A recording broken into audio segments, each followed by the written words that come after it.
All right, like y'all making my job hard with all that shit, bro. So I bust it. Bust what? Shit. I pay good money for that shit. Hey, Easy, you showing up to goddamn thing around here. Oh, that's you showing up to the art show? Yeah. I'm pulling up, boy. Oh yeah, I'm there. There's some vibes coming through that thing, man. I already know, boy. I was For sure. Yeah, I already picture it. I said, man, this thing gonna be a movie. Yeah, man. Nice atmosphere, dope setting. You gotta make it intimate and vibe, chill out for women, man. Everything else fall in order, bro. Once you know what I'm saying, women start telling everybody they comfortable there. Yeah. That's what's going on, man. I'm telling you, word of mouth. This next weekend? Sunday, right? Sunday. This Sunday coming. This Sunday? Oh yeah, I'm probably being. Yeah, if it wasn't Sunday, I'd slide. I gotta save a little vacay till I ain't gotta worry about vacay. Oh no, chill, bro. We be doing this shit all. Well, I know. If it wasn't Sunday, I'd slide. We got some shit cooking, man. I've been thinking so many ideas for when Pete come, bro. I've been thinking about all type of shit. What? Hey, man, Snoop hit me back, man. So I love that shit. Like that's my dog, boy. Add DM to him, whatever. Like, man, he'll take my number, check, exchange numbers. Hit me the next day, man. Saw the link. Say, man, I love that. I love how real them boys was. Just the vibe. Of it. He was he said he been on the roll up multiple times, so he never really seen it like that. And just to see them boys interact, he said that's how they really are. Fans, us. We want to make them boys as arch damn nemesis and right. each other in the streets. It's gang wars. Nah, them boys grew up together. That's all love. That's what he was basically saying. Man. Regular people, bro. This is funny because that's why we try to mimic that shit on the show. You know what I'm saying? Right. We ain't fucking hate each other. We gonna talk shit. I really had some people that I think really thought like I would square up on y'all or something. I'm like, for what? Football shit? Exactly. But that's how the fans think though, man. And that's really goofy. Yeah, they want the boys to be like 300. Yeah. Movie 300. This is part of when I see you, it's on. Yeah. Tackle nigga Applebee's, bro. Like what the fuck going on? That would be hilarious. Right. I might do that just for the comedic effect, but never out of actual beef. But like, you gotta think about it, especially with men. Like, when we grew up, man, you fought your best friend several times, and then y'all played Nintendo later or whatever, Sega, Genesis, whatever. Like, it was never. But even back then, you was talking junk about teams and whatever, man. They get it twisted. And they don't realize. Man, my brother fought about that shit in the same bedroom growing up. Fuck like the homeboy down the street. Right. We put holes in the wall in the bedroom. That night Florida State came back, bro. We were blowing their ass out. I was talking big shit. Them boys came back, bro. We had to fight that night, dog. That nigga was relentless. Yeah. Gotta get it loose. Bro, it's funny how fans be thinking because a lot of these players, dog, they've been going to the same parts, the same school, play with each other. They just go to the same damn college. They just go to college 4 years, bro. Right, exactly. And they think 4 years go mess up your whole life. You just spent with these boys. Right. Oh, man, because football, I mean, of course, the players on that team is a fraternity. Yeah. But also outside of like all as a community, dog, that shit's a fraternity, bro. So them boys play at the elite level. What you get? Bro, I don't know who stole my Gramco shirt, bro. You got your shit? You got your shirt, bro? I'm definitely not wearing yours. Y'all got y'all shit on, bro. Yeah. We were just talking about it. It was a weird coincidence, though. Right. Bro, tell you about the good fellas over there at Gramco. Right. I sat down and I looked at myself in the camera and I was like, oh shit, you got your work shirt on. Take your work shirt off real quick. And I just went in the closet and grabbed the first shirt, and it happened to be the Ground Code one. Because I hadn't worn it yet. That boy look like Dr. Evil and Mini-Me, nigga. Right. It's crazy how we literally I should call him Mini-Me. I don't know. Man. CJ bigger in person than I thought. I can't call him Mini-Me. He was a little stockier than I thought originally. Bro, I used to work out a little bit. By the calves. You gotta look at the calves. Okay, he used to work out just a little bit. College football, bro. College football, right? Yeah. Oh, I know. Man, listen, I hooped against them boys that played for Savannah State, and that shit got real. Hey, them boys nice, huh? Hey, so we used to like hooping shit. You know, football players swear they the best shit. This, that, and we just talking about that shit on cup, man. In the mirror, how football players really think they the best shit smoking though. On defensive end, I used to lock you down though. I could hoop, but them boys couldn't score on no football players, bro. We was too Too physical. We was probably fouling a lot too, about, but there ain't no ref out there then. But at Cookman though, we had some legit ass niggas that could hoop or whatever. We legit we could have gave their basketball team a run though. We used to play all the time. But like he was saying, in the mirrors we played the 1 year they let us play. They let us play. It was the motherfuckers who were seniors. It was done or whatever. They ain't had no obligations. So once we started like that little tradition, we was with Naz ever since. But the football team been running that shit. Well, we was there was running. I don't know about now. Sure, that intramural season was something. Intramurals used to go up, boy. Bro, you had coaches getting the team to run intramural. Yeah, intramural sounds fun, bro. See, that shit universal, man. Yeah, my brother told me about that shit at Clemson. I was like, okay, before I even got there, he was like, man, them boys intramural team, they take that shit serious, man. But seeing that drop out, it's the LA Fitness, CJ. Yeah, right. Bro, that's literally what it is. It's LA Fitness, though, bro. That's literally what it is. Chat Gym. I'm gonna tell you who used to come in that shit, bro. We used to have some hoopers come into the Wellington LA Fitness, man. What's my man Marcus? He played defensive end for Florida State. Marcus White, that boy is nice. Oh my goodness, bro. That motherfucker used to come in that shit and just dunk on people, man. So I went ridiculous. I went to Tully one time and some of the football players pulled. I want to say, remember Chris Cash, the defensive end we had. Right. Chris Cash, he big as fuck, 6'4", 250. But he was like your boy. What's your boy name that played for that went to end and that played for the Browns? Miles Garrett, motherfucker like Miles Garrett. He can legit like move and play like shit was crazy. Chris Cash was the best bitch out there, dog. Yeah, by far. And Marquez White, the cornerback for the Cowboys, that got drafted to the Cowboys. Yeah, dope. Yeah. Devin used to be at that bitch every fucking off season hooping. Devin Hester. That's live. Explosive as shit. Like shot broke. He thought he had a shot. Shot was broke. But that when he off the dribble, like that first step, it was a wrap. Yeah, forget about it. You don't already fouling him because you like, he, you know. What I'm saying? You realize how good he can be when you get right. Like the Florida players, like Florida, like Miami players, some actually college players. How you catch the boys in the gym, you realize how fucking that shit is a different damn level. So Bob's my dad used to tell me this story all the time, bro. You know, Bob Seward, white boy. Bob Seward came into the hoodest damn gym in Tallahassee or whatever, playing all the fellas. Man, they say Bob was ducking on everybody left and right, smashing on bitches. That was my guy. Yo, Bob was nice, my guy. Bob was nice. That's a funny thing. I always root for the white kid, like McCaffrey. Yeah. Bob Seward was a McCaffrey for me, man. What you about to tell you? Hey, so I know y'all saw those clips, though, old clips when they used to have like Deion, Ken Griffey Jr. do the little dunk contest in Celebrity. Yeah. Oh, yeah. Same thing. The athletes. I was around back then. See, I used to watch that. That was Rockin' probably Jock. put on some shit like that, man. That was Rockin' Jock. Real talk, yeah. Rockin' Jock was the shit. You got to see who could hoop. I remember who could hoop.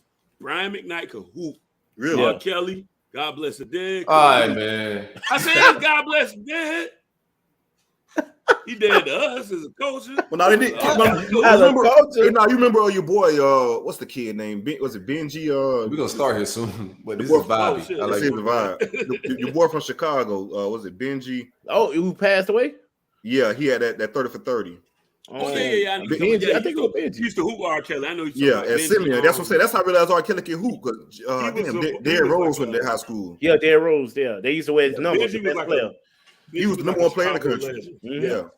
He was a guy that was going to be, number one guy. Probably play maybe a year and then go to the league or maybe go straight. End up getting killed in the streets. He got killed. Yeah. Behind what? What is usually behind? Bitches. You said what, bro? Woman. Women. It was a hater. Right, you woman. My bad. Yep. It was a hater, but he was with the chick, and the hater was mad because he scooped her. And, Ben Wilson. Yeah. Kill Young Bull. Yep. They said the city cried. They said the city cried when Young Bull died. Another crazy freak. I seen Trey Mason dunk on somebody like 6'11" in that bitch. And no. Trey Mason probably all up. Trey Mason a freak. No, so you know them Cam Akers jokes, right? That we used to have about his height. Right. Man, Cam would dunk on your ass in a minute, bro. Like them running backs be explosive as hell, man. Wound up. They twist up, bro. Yeah. I got dunked on by a 5'8" dude. Twice in the game. Third time you just ain't love yourself. Third time. If you don't foul, it's like the second time. Like you just like, come on. Well, first time I was shocked. I was like, and now mind you, now keep this in mind, y'all. You know, for the audience, I'm probably 90 pounds light at the time. Pretty athletic at the time. I was still pretty big too. Yeah, still pretty good, but I still could move pretty good. Yeah, you're right. But I still could move pretty good at the time. So I'm about 240, something like that. Man, first time he came down, bam! Oh shit! Okay, I ain't see it coming. Yeah, Second time I said, oh, he ain't getting me this time. Did the gym go crazy though? Oh yeah. They flipped out. I said, oh, okay, damn, he got the girls. I don't like that shit. Second time he came down, that's why you got to follow. I got this shit. That's why you got to file him, baby. Hey, man, I came out. You got to file him, baby. I got him. I jump up, real cage. Oh, boom! I said, holy shit. Third time, cousin, listen, I ran underneath the basket, caught the rebound. You good, cousin? There's nothing left to prove. You the man. Ain't nothing I can do about that shit. And yeah, he was like 5'8". That dude, I don't know who he was, but he was explosive, hell, man. And nothing I could do with him. Nothing I could do with him. Yeah, just like Trey Mason. Yeah, let's do it. Yeah, that's right up, man. Prayers up to Trey Mason, man. I've heard he's still dealing with some mental health issues, man. He hit me up on Twitter maybe last month, laughing at an old tweet. Yeah. I think he's in better spirits right now. I hit him up trying to get him on the trying to just catch up with him first personally, then get him on the podcast. But I know Trey, man. I used to I trained Trey a little bit in high school. Okay, that's what's up, man. I think his dad, for those who may not know, his dad got that bad. He's a legend. Trey used to drive Porsches and Lambos and shit to high school, bro. And his dad got robbed. So keep that in mind, right? His dad is a part of legendary group De La Soul. His dad was Maceo. So I saw something not too long ago where they were still concerned about him. So I hope he's in good spirits. I hope things are going well for him. It's mental health, so it's probably ups and downs. Yeah, it swings. I think the family reached out a little bit because I think maybe they couldn't get in touch with him, and they were a little concerned. So hopefully things are going well for him. Which is to go well. Which is like just a mystery because he kind of just stopped playing football. He didn't get pushed out of the league. He just completely just stopped playing, man. He was around here in West Palm. You know, they had reports of him driving 4-wheelers and doing stuff he wasn't supposed to be doing. But he wasn't, he's dealing with shit. But he hit me up. I had an old tweet because I ran into him at a strip club. This was right after he got drafted. It was like 2 months after he got drafted. So I ran into him at Monroe's. I said, man, I got to get out of here. Trey just came in and took all the business. Right. All the money going over there. Hey. So he had to be searching his name to get his spirits up, bro. Yeah. Sometimes you got to gather your goods, scrape my little money up. The ball is here tonight. Bro, he literally took the whole club. Like none of lift your spirits more to some cheeks, though, man. I've been there. Right. Where I was at. That's the shit. That's the ultimate lift. I think it was Blue Flame and T.I. pull up, and that was it. You might well go and get your little piece of money and go and get up out of here because the love is gone. For sure. Love is evaporated, bro. You gonna catch remember Shawty off the Players Club, the old one that nobody was messing with or whatever. Oh shit, what's her name? Right, I forgot her name, man. But those are the type of vibes, Horsemouth, man. Those are the type of vibes you're gonna be getting once on them type of guys coming to the strip club. You gotta catch Horsemouth. That's gonna be on her good day. She gonna make some money that night. For sure. Not with me, shit. I'm gonna go. That's what I got a part of it, man. Kick this thing off, man. So I got a wife. The Trey just took all the action. All right, let's ride. New roll up, new vibes. Another beautiful day in the Sunshine State, kicking it with my guys, Larry and CJ. What's up? Shit, life is good, man. I think we about ready to we're getting close to just the roll up, the vibes. Right. I think we're out there. I think next show we might be ready for that. That's a good call. That's a good call. Yeah, I think we're about ready for that, man. Ain't nothing new about it. People have adjusted. This is what it is. You right? Yeah. They've adjusted. We've been embraced. I'm glad people got to see too, especially like there wasn't an animosity like a lot of people might have envisioned. So yeah, it's just the roll up now, man. A lot of people were doing it now. Yeah.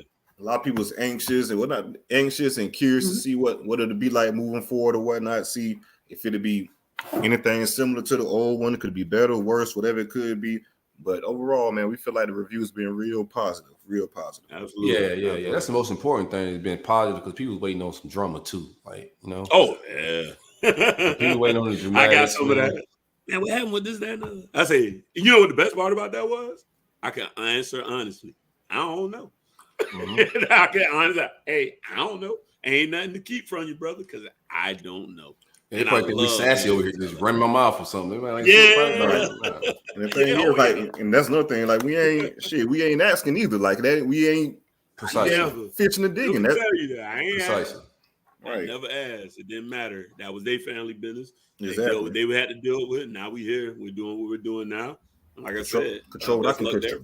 Control what you can control. That's it. And real just recognize real. So we ain't had to do a whole lot of explanation, man. I approached you guys about coming over. It was real simple and plain. What I'm trying to build, what I'm trying to do, and what's lacking. And we just been hitting on all cylinders. It's hard. Everybody, the effort's there. So yeah, you're right, bro. No more new roll up, new vibe. It's the roll up, it's the vibes. That's it. That's what we at with it now. Are you wearing Mardi Gras beads? No, these not. These some other type of beads. Okay, they dance and they almost look like the right colors too. I'm like, it ain't Mardi Gras time yet, boy. You way ahead of the game. That's a good call though. Hey, Mardi Gras. You ain't lying. Well, you really don't need that in New Orleans. I'll be honest with you. Just get beads. It don't got to be Mardi Gras. I went there in October, and it was Mardi Gras-ish. Yeah, you don't care. Yeah, just get beads. They just want to take the titties out, huh? They cannot wait. It was Mardi Gras in essence. In essence. Yep. I heard that shit on a documentary last night, and I thought about it. Like, she give you way more than you think, bro. Like, since you said that shit. No. And I was like a car though. Like, you know, when you get you a car or whatnot, a car that you want, you rarely see it. Right. When you buy it, you see it everywhere. You see it everywhere. Yep. Absolutely. Yeah, once Larry made a joke about it, I started hearing that shit everywhere. What y'all got cooking for speaking of New Orleans, what y'all got cooking for spring break? I've been trying to figure out what I'm gonna do with the damn kids, my damn self, man. Last year we did Chicago. I'm not trying to go freeze my balls off this year, bro. So something less frigid. What y'all getting into? Yeah, so I think I'm gonna be in the old area for like a week, just kicking it. Probably do Busch Gardens. I got season passes to Busch Gardens, SeaWorld, that type of deal. So do the whole KB. 9 yards. Who? KB do the cut with us. That's Silk family. That's theme park Poppy. Theme park. My cousin take all his chicks on the theme parks like every weekend out the year. He got the passes. He gonna use them. I don't blame him. All except Disney. He don't do Disney. You don't fuck with Disney at all. You gotta go stunt with it too, man. Preferred parking. They treat you like all that shit, man. They know by name. Oh yeah, you show the chicks that it's a wrap. I didn't know there was a wave of people just taking chicks to theme parks, right? So now, I've been going recently, due to me having these little badass motherfuckers in the house or whatever. So having them or whatever, and just peeping the scene, like you see just two random adults or whatnot, boyfriend, girlfriend, whatever it may be, in the park just chilling, strolling around. I took my girlfriend. But I never took he take dates. Yeah, park dates. Like I ain't. It's a great date though, honestly. When you think about it, bro. Like I thought. Not especially we got no passes. Yeah. Oh, that's true. Now you just booked in. You locked in. You might as well use it. Oh, yeah. So you just at this point, you trying to find people to take return on investment. Yeah, like hey man, every weekend, you want to go to the theme park? You want to go to the theme park?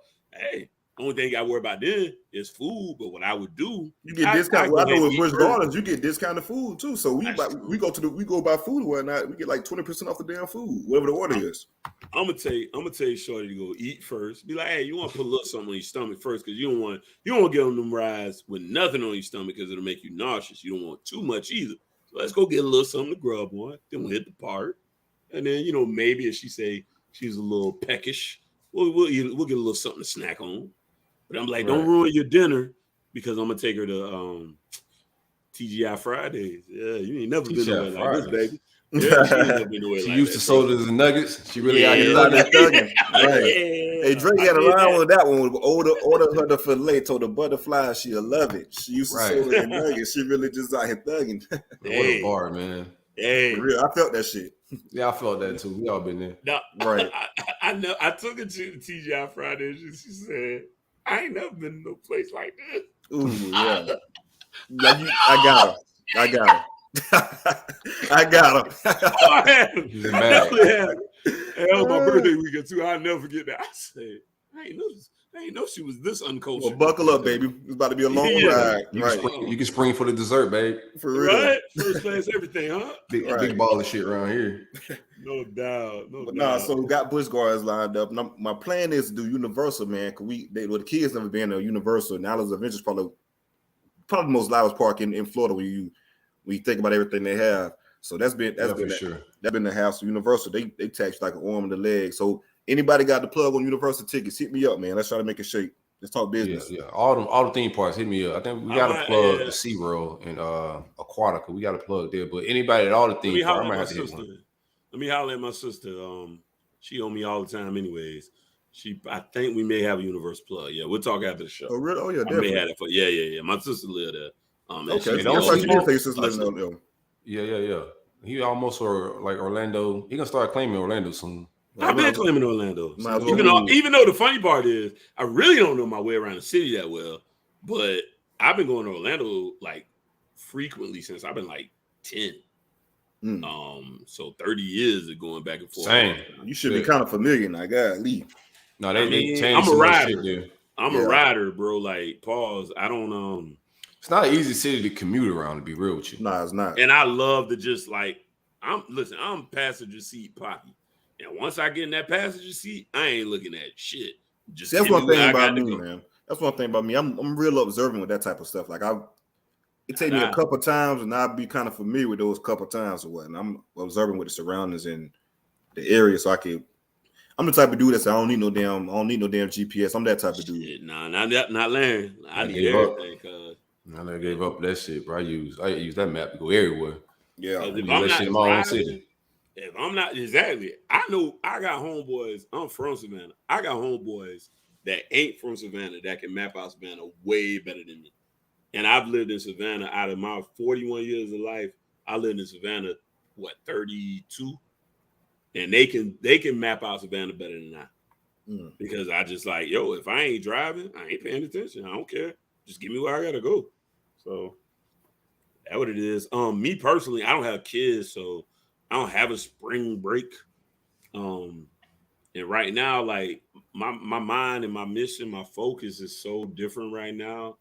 All I'm focused on is not clocking in the mornings no more. So I'm shifting a lot of my energy from spending to saving. So I won't have like a spring break, number one. So my whole deal will be, I'll probably be around the crib, man, just chilling. I'm trying to knock that off. I'm trying to knock that off and podcast full time. And that's my focus, bro. Like I ain't thinking about nothing else. Everything else is like, if I start that itch, bro. That's how I started. You got that itch, yeah. And I said the same shit, and I was just like, on that mission, dog. Just like, but you ain't got. I mean, shit. We keep cooking like we cooking, bro. You might have some shit to kill to death for you, bro. Yeah, that's what I'm saying. So I'm in. When y'all see me in Orlando, it's work and fun. Believe that. Absolutely, work and fun. We're gonna do that. And that's how I'm looking at everything. Everything for this year, especially. It has to benefit me, even if it's fun. So, that's just my focus. We about to have some fun, dog. Oh yeah, absolutely. Have some fun. I'm trying to figure out. I'm gonna have quite a dilemma. That early in the season. I know we're going to New Orleans with Florida State game, and I know some Jackson State shit going on that I may want to partake in. So, early in the season is gonna be real risky. I'm planning shit that ain't even about my team, right? Good problems. How we call them? Good problems. What shall I do? Right. Don't sleep on SeaWorld too, bro. That's my favorite park in Orlando. Man, I love SeaWorld. I was telling the kids, man, SeaWorld and people don't realize, man, SeaWorld, as far as like rides and stuff, SeaWorld has gotten damn good when it comes to rides, man. Yeah, it's they got the two biggest roller coasters in Orlando. My kids was having issues with it early on because the only issue with SeaWorld is it's not really like it's a kiddie section, but it's a certain height for them big rides. If you ain't that height, then it's a wrap for you. So that was their issue. That was their issue with SeaWorld, is the motherfuckers couldn't ride how they want to ride. Yeah, they adult friendly than a motherfucker. They trying to get away from eventually the animals. That's why they going like big on the rides and stuff like they did in the past. Because eventually they're gonna have an animal free park. Ain't gonna be nothing out there. They're getting away from the zoo thing. So eventually it's gonna. It's funny. because a lot of y'all won't know this, but we have conversations outside of this. We got a different show. I'm not even necessarily, I want them to get rid of all the animals. I am a little bit more on the higher functioning, like your dolphins, dolphins are extremely intelligent. Technically, a killer whale is actually a dolphin. Yeah, they're smarter than dolphins. Right. Yeah, exactly. Well, yeah, same thing. Yeah, that's where I'd like to see them get to eventually. I mean, some of the lower functioning animals, I'm like, hey, honestly, you're doing them a favor. Yeah, they dumb as shit. Yeah, to put it. I think now the only orcas that or the only like the dolphins they take in are ones that just can't survive in it. They take in like injured ones that can't survive in the wild. Yeah, but it's crazy though. When you think about it, when you look at those documentaries and all that shit, like they have so much damn range to cover. You feel me? So much territory, orcas specifically, and then you see that damn tank, man. That shit. That shit's crazy. That shit is crazy. Yeah, that's what has been bothersome to me because like I always been an animal nerd. And hey, like, my bad for the rut. But Harlan just said like the penguins, like the motherfuckers. Yeah. The penguins trying to get caught. Them motherfuckers trying to get caught. They take me, fam. Right. Hey, the motherfuckers be on high alert every day when they wake up. Motherfucker, I got sea lions, I got polar bears. This shit is fucked up. They got it all, bro. They happy to get picked up. But yeah, go on what you're saying, though, bro. And not in a good way. So, even as a kid, man, like that was always just my favorite thing. I fell in love with the orca, man. That was they just enthralled me. So, but shout out to you, bro, for evolving with the times.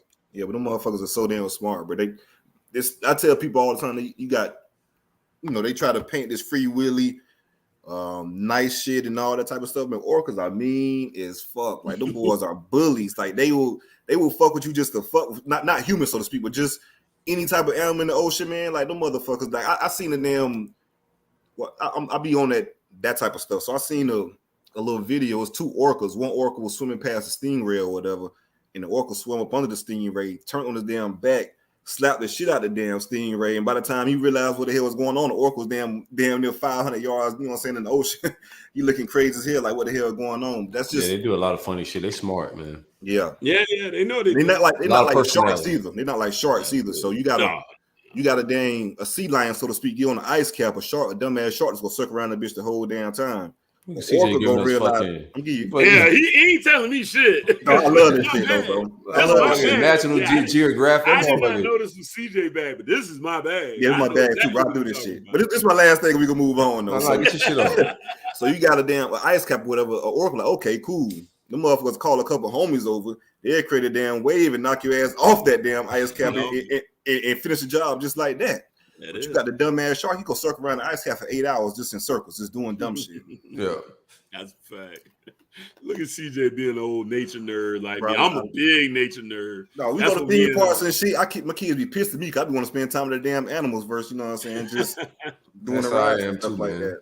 I got that from my grandfather, man. My grandfather, I remember growing up, he was just big on just the nature shows. So that's how we would bond. National Geographic, man. That was my pop shit. No, back then, that shit on the Animal Channel back then, that shit had some hits, boy. It was raw. I was more into the cats though. Like the cats is my shit. The lions, tigers, like I like pumas, cheetahs. Like the cats is my shit. I ain't really get too deep into the sea world. It's like the Nile River. That shit get fucking at us. No, bro, you get some epic battles in that motherfucker. What? Bro. The crocodiles, the hippos, the lions, the gazelles.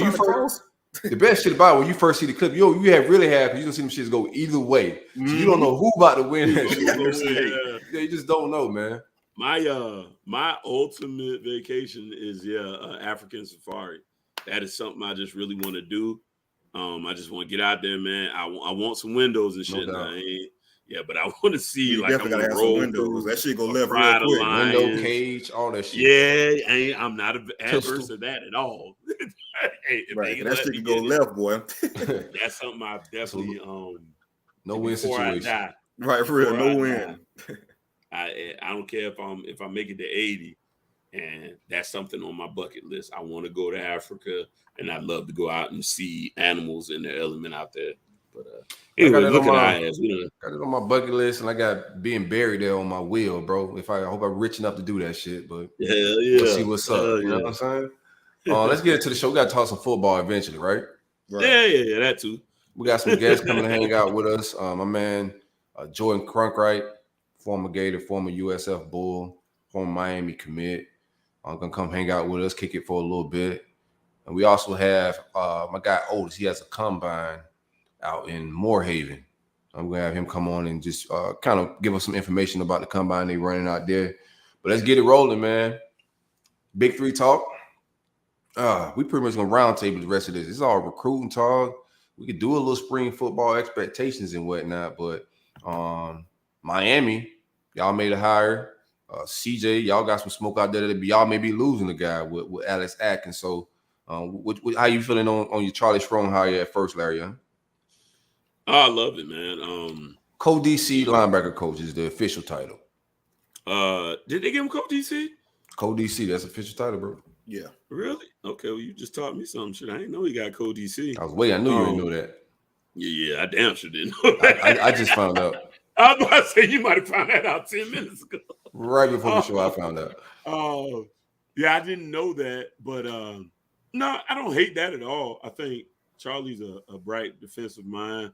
I was a little more excited that he was just going to be linebackers, but I mean, like we say, some of these titles are title just in name alone, just in order to justify a higher pay grade. Yeah. But Charlie's a guy that I do believe fits kind of Mario's mold.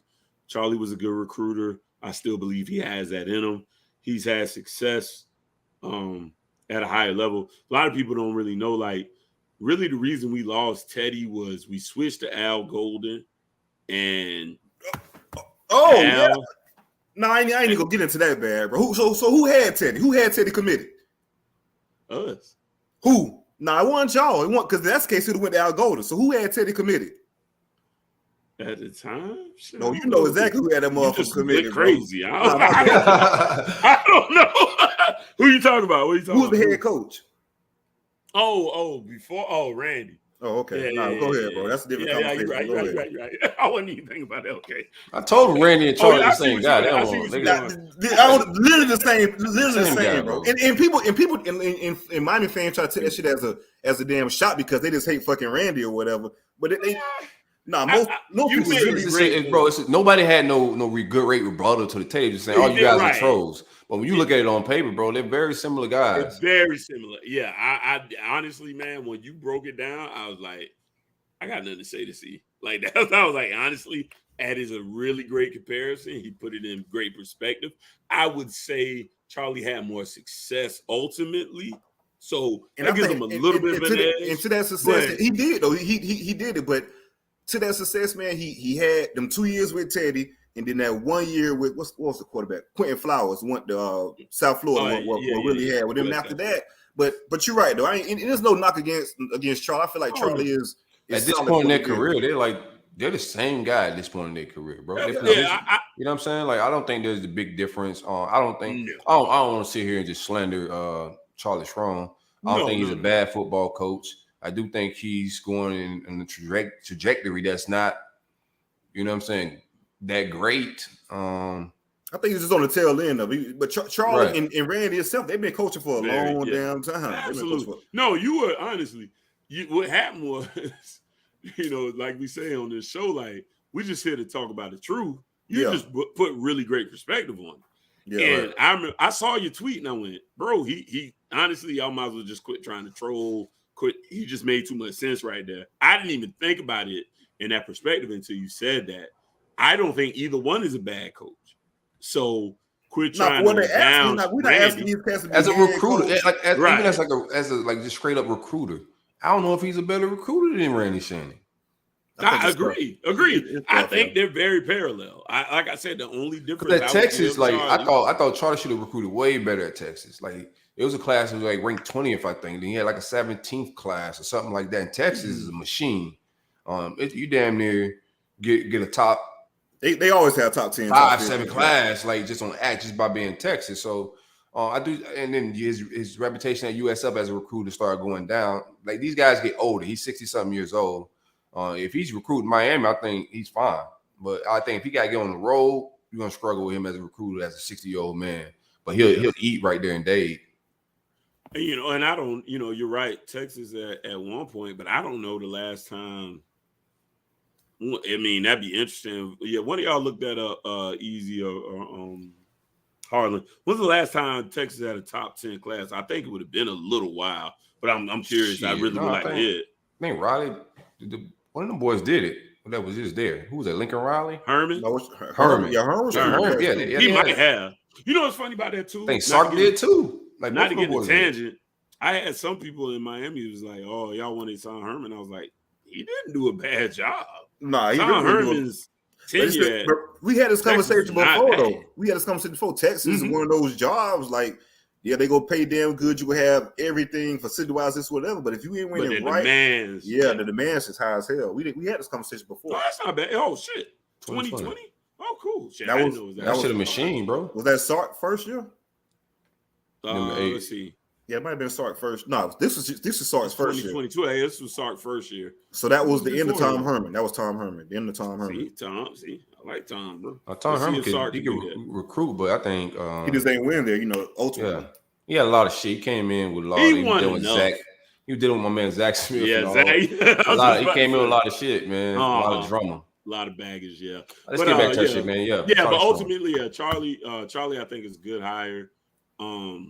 I think he's just going to be a guy that is just. You just said 2019 class was number 3 class. Like Texas is a machine, bro. That logo is. Well, get it together, shit. Yeah, right. I mean, like, there ain't no sense to get no classes like this and be that shitty. I mean, Texas, be honest with you, they're like, I hearken to them. I compare them, to Miami, USC teams that have had some great success. But shit, USC and Miami can at least say we ain't had number 10, number 8, number 3. We ain't had that. Right, exactly. So y'all get y'all shit. They do that shit regularly. That's literally no excuse. And they don't win. Yeah, that's a good point. But great. I think great hire. Again, like I said, older gentleman. I don't think he's gonna hang around a lot. But you take some of that veteran experience, know-how. And Charlie's never been out of the game either. So I was happy with the hire. All in all. I didn't know the code DC thing, but I don't think he's gonna be calling defenses. So damn, he said number 3 in 2018 as well. Texas is a fucking monster. Hey, y'all shit, man. Shit, that's why they fired Tom, man. Shit, the motherfucker. Shit. That's why I'm saying Charlie struggled mightily, bro. In Texas, historically, recruits himself. I mean, that's just a machine, especially with a new hire and shit like that. Right. So I think he's just about the same as Randy. I think he'll eat with Mario down there because Mario got the relationships and the name brand is there. But if he got to get on the road, go get some kids, he's gonna be a little sleepy. Yeah, they ain't gonna put Charlie on the road. Mario got enough tenacity for everybody. I mean, Mario recruits like he's not a head coach, so he gonna have some recruiters on his staff. We got senior citizens on the staff. He got 2. And we got some youth. How old is DVD still with us? How old is so about DVD? Did he end up taking the off the field role? It still hadn't been fully determined because we still have the spot left open. Where I'm thinking it's probably going to be defensive ends, but I don't think DVD is going nowhere at least this year. I believe we'll retain him in some role for sure this season, from everything I've gathered. Okay. But welcome Charlie Strong to the staff, man. Yeah, the other senior citizen. The rest of them is fairly young guys. And since we talk about coaching carousel a little bit, we can stick with it. Coach Ellis Atkins has been mentioned, as a candidate for the UGA job. There has been talk, it's been reported that UJ there was actual conversation and whatnot. And there's also a report now that's saying that UGA probably won't end up hiring him, end up going in another direction. I know they're targeting the current not Arkansas head coach. He was the former O-line coach, but the Arkansas O-line coach currently, who was at UGA with Kirby when he was under Pittman? Yeah, Pittman. He was under Pittman at UGA. But I think that, and people kind of rattled on this earlier, but when we named Atkins the OC, this is mainly what it was for.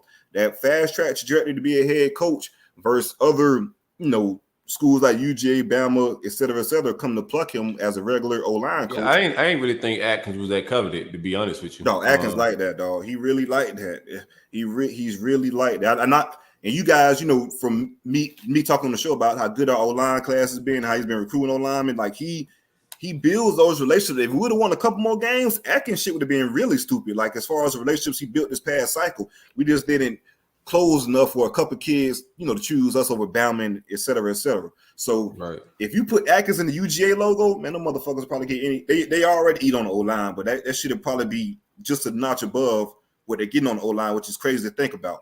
But yeah, so I really respect and understand why Mike gave him the OC tag to retain him, so to speak, and also to groom him to be that next head coach, because that's just the trajectory that he wants to go on. And you go to offense, if you go to, I know Pittman did the same thing, but that's Pittman been coaching for years or whatever, and that was a rarity. But the fast track to being the head coach is being the OC. You go to UGA, you're just going to be another guy on the UGA staff that that's known as a great recruiter, so to speak. Right.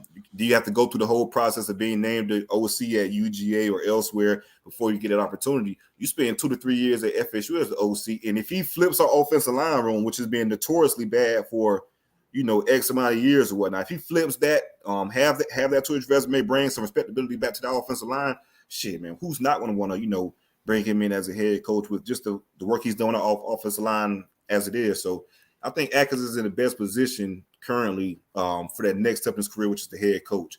So people, saying we promote the offensive line coach, this, that, and other. But I'm telling you, Atkins he's going to pay dividends and whatnot. He's not known as one of those great offensive coordinators and this, that, and other, but he's going to earn his keep, so to speak. He's going to be more known moving forward. Well, he wouldn't have been like, I had to give him all praises due once, the Georgia smoke came around. Mm-hmm. I said we can do all the goofy shit and troll and blah blah blah, but there's a machine out there, and if they even examine one of your guys, and he's a person of interest, yeah, exactly, and a person that you got to respect at the end of the day, because that's when my ears perked up, and I was like, yeah, I had people say we're gonna troll him. I was like, hell no, not if he go to Georgia. Like, right. no. I mean, you got to find a coach, so it's funny. Yeah, it's like, right. It's a big pluck. Like especially like him going down. That's like you on the wrong direction. So I think he stays unless they offer him some OC shit. But that's the thing. They're not going to do that. Yeah, I thought we'll holler at him. We'll holler at the rehire, or the guy they pick up instead. Yeah, we're gonna say he a bum. I don't care where he come from, unless it's from Bama. Now Matt Luke stepped down from offensive line coach at UGA, which has been like one of the weirdest off seasons of staff moves at Georgia after a national title. Yeah. What do y'all accredit that to? Stress levels. Yeah, I think demand, like it's high pressure job. Mm. And look, reading the reports, he was saying he want to spend time with his family, this, that, and another. And college football coach workload. This shit is nuts. It is. And then we talk about Georgia as it is and how they recruit at a high level. All the time invested with, the time they're putting in with recruits, this, that, and another. So just imagine that coupled in with the actual coaching, long season when you're winning and going to the playoffs, this, that, and another. Hell, you probably got a couple weeks to kind of decompose when you're that deep into the playoffs and then get right back into decompress. My bad. I'm sorry, decompose. Decompose a little bit. I ain't past science, fam. That was my worst damn subject. Man, just broke down a whole ocean. Right. Oh man, that's funny. Right. Go ahead though. But no, yeah. To that point though, you only got X amount of weeks to decompress before you you're right back into the spring recruiting and spring practices, and then you're full tilt back into the season going to the summer. So yeah, I can understand it. From we talked about it before. A lot of these coaches, NFL, so to speak, they don't want to recruit. Right. They don't want to come back for that pressure. So if you add in the way Kirby recruits, and I'm pretty sure, head coaches personalities trickle down the staff. So I'm pretty sure it's the same thing in regards to the entire staff. They're working like crazy trying to bring in players into another. So it's a meat grinder for sure. Pause. I only asked because I had heard from some of the people I know that have some pretty decent information around Georgia. Before Adai had left, that before the T-Rob move, that there was definitely smoke that a die would probably be out of there. And a lot of it I heard was just personality clash between him and Kirby. So that's why I asked if anybody heard anything similar to that. But yeah, just from the few people I know that are pretty close to the Georgia program, that was one of the things. And I mean, they say the same thing about Mario because Mario's such an intense, especially recruiter. I mean, it's the same with he can wear you out. Like he can wear you out quick. Like, pause. Like, no, I think if you're not ready for some of Mario OC friction has been like him chaining them down a little bit. I think there's been the complaint. That the guy that just left Oregon, like think about the job he took, bro. Like he was getting out of there. That's been the thing. I think people not reluctant to work with him offensively, is he like to just bring things in. I mean, that could be that. I wouldn't necessarily buck against that idea. I'd have to before I made any judgment, I'd have to kind of look at some quote unquote number type stuff, see how that looks like, but. Anytime I don't know number wise. That's the room. That's like the stigma around Mario's offense. That's what Miami play. Like even the Miami fans that have a gripe, that is a gripe is Mario's style of offense. But and just like CJ just said, I think, and he, Mario spent some time over there. I think these type of intense coaches can wear guys down quicker. I think some of these guys just like, hey man, like. Hey, I can't. You could do 3 years with my man. He's great at what he does, but after about 3 years, you can be like, "Hey, all right, man, I'm about to choke this dude out." So, that's some of the tutelage you got too. I think it's a talent with being like, because I think Nick Saban is also like he's demanding, but he's also like a guy's guy. Like, it's definitely a talent way to kind of juggle and manage both. Right. And a lot of coaches, like you said, we talk about Nick Saban. He's a damn GOAT. He's mastered that. A lot of these coaches don't understand how you can kind of approach a man in that situation, still be demanding, and still get that point across of the reason for being demanding, so to speak. Right. Just like the demand he asks of his players. He's still a player's coach, but he's very fucking demanding. So I think this is like a talent that only like a few have mastered. And he's just one of those guys. I can see that. Yeah, I've heard the same thing. That's I don't think no one has mastered. We call them GOAT, but I don't think no one has mastered it better than anyone. Kind of having the best of both worlds. Yeah, man. They had that article, the Alabama article dropped today. I was hoping he was in it, bro. Yeah, quick segue. Teflon. For those who didn't catch that little bit of college football news, I guess he dropped that little bomb there. There was a little sting, right? And who was caught up in it exactly? The vice president. Vice president? This is the vice president of some like small department, bro. Like somebody corrected me. It was like 14 other people, though.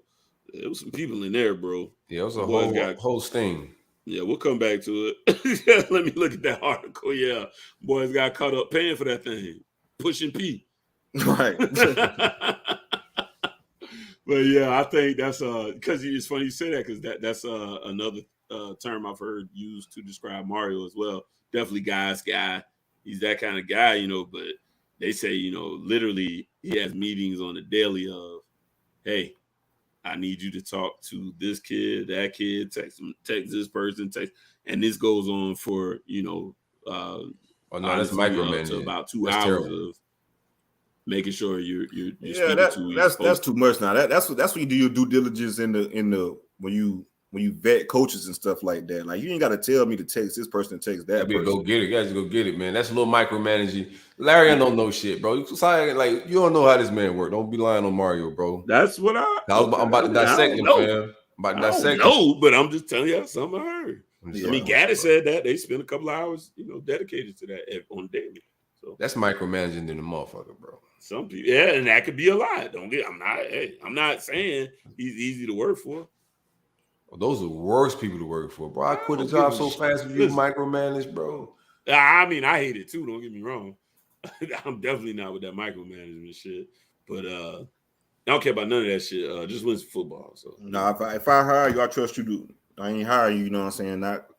I'm with you. Yeah. I ain't got time for that shit. Gotta go get us, man. You can't just be around here babysitting grown men, man. Now we gonna hold you accountable. So when it's time to get these commits and shit, you ain't doing what the hell you got to do, and we ain't getting the visits and all that shit. Then it is what it is. But You just gotta hire the killers, man. Yeah, that's the thing. Hire the killers. Let the killers hunt. That's it. Okay, cool. Mm-hmm. So who y'all replacement when Georgia take Atkins? Who you got? Shit. What we do, hire within. That's our thing, right? Hire within. But I'm bullshitting.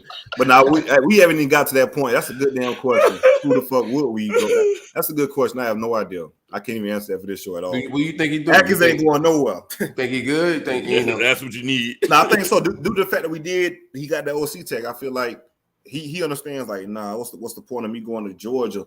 Maybe for 100K, 150K more than what I'm making with this new OC tag. I'll squeeze a few more hundred out y'all though. Oh, he probably could. I would definitely do that, and I play the game and get some more bread out of FSU, which he should do. Well, you can't get fucking. Well, see now, Atkins been getting money though, bro. So blood from a stone. So last all season, what's the last all season? I want to say last all season. He was rumored for the LSU job because whenever LSU lost the offensive line coach, he was within that rumor. So we fought up some more money for him then.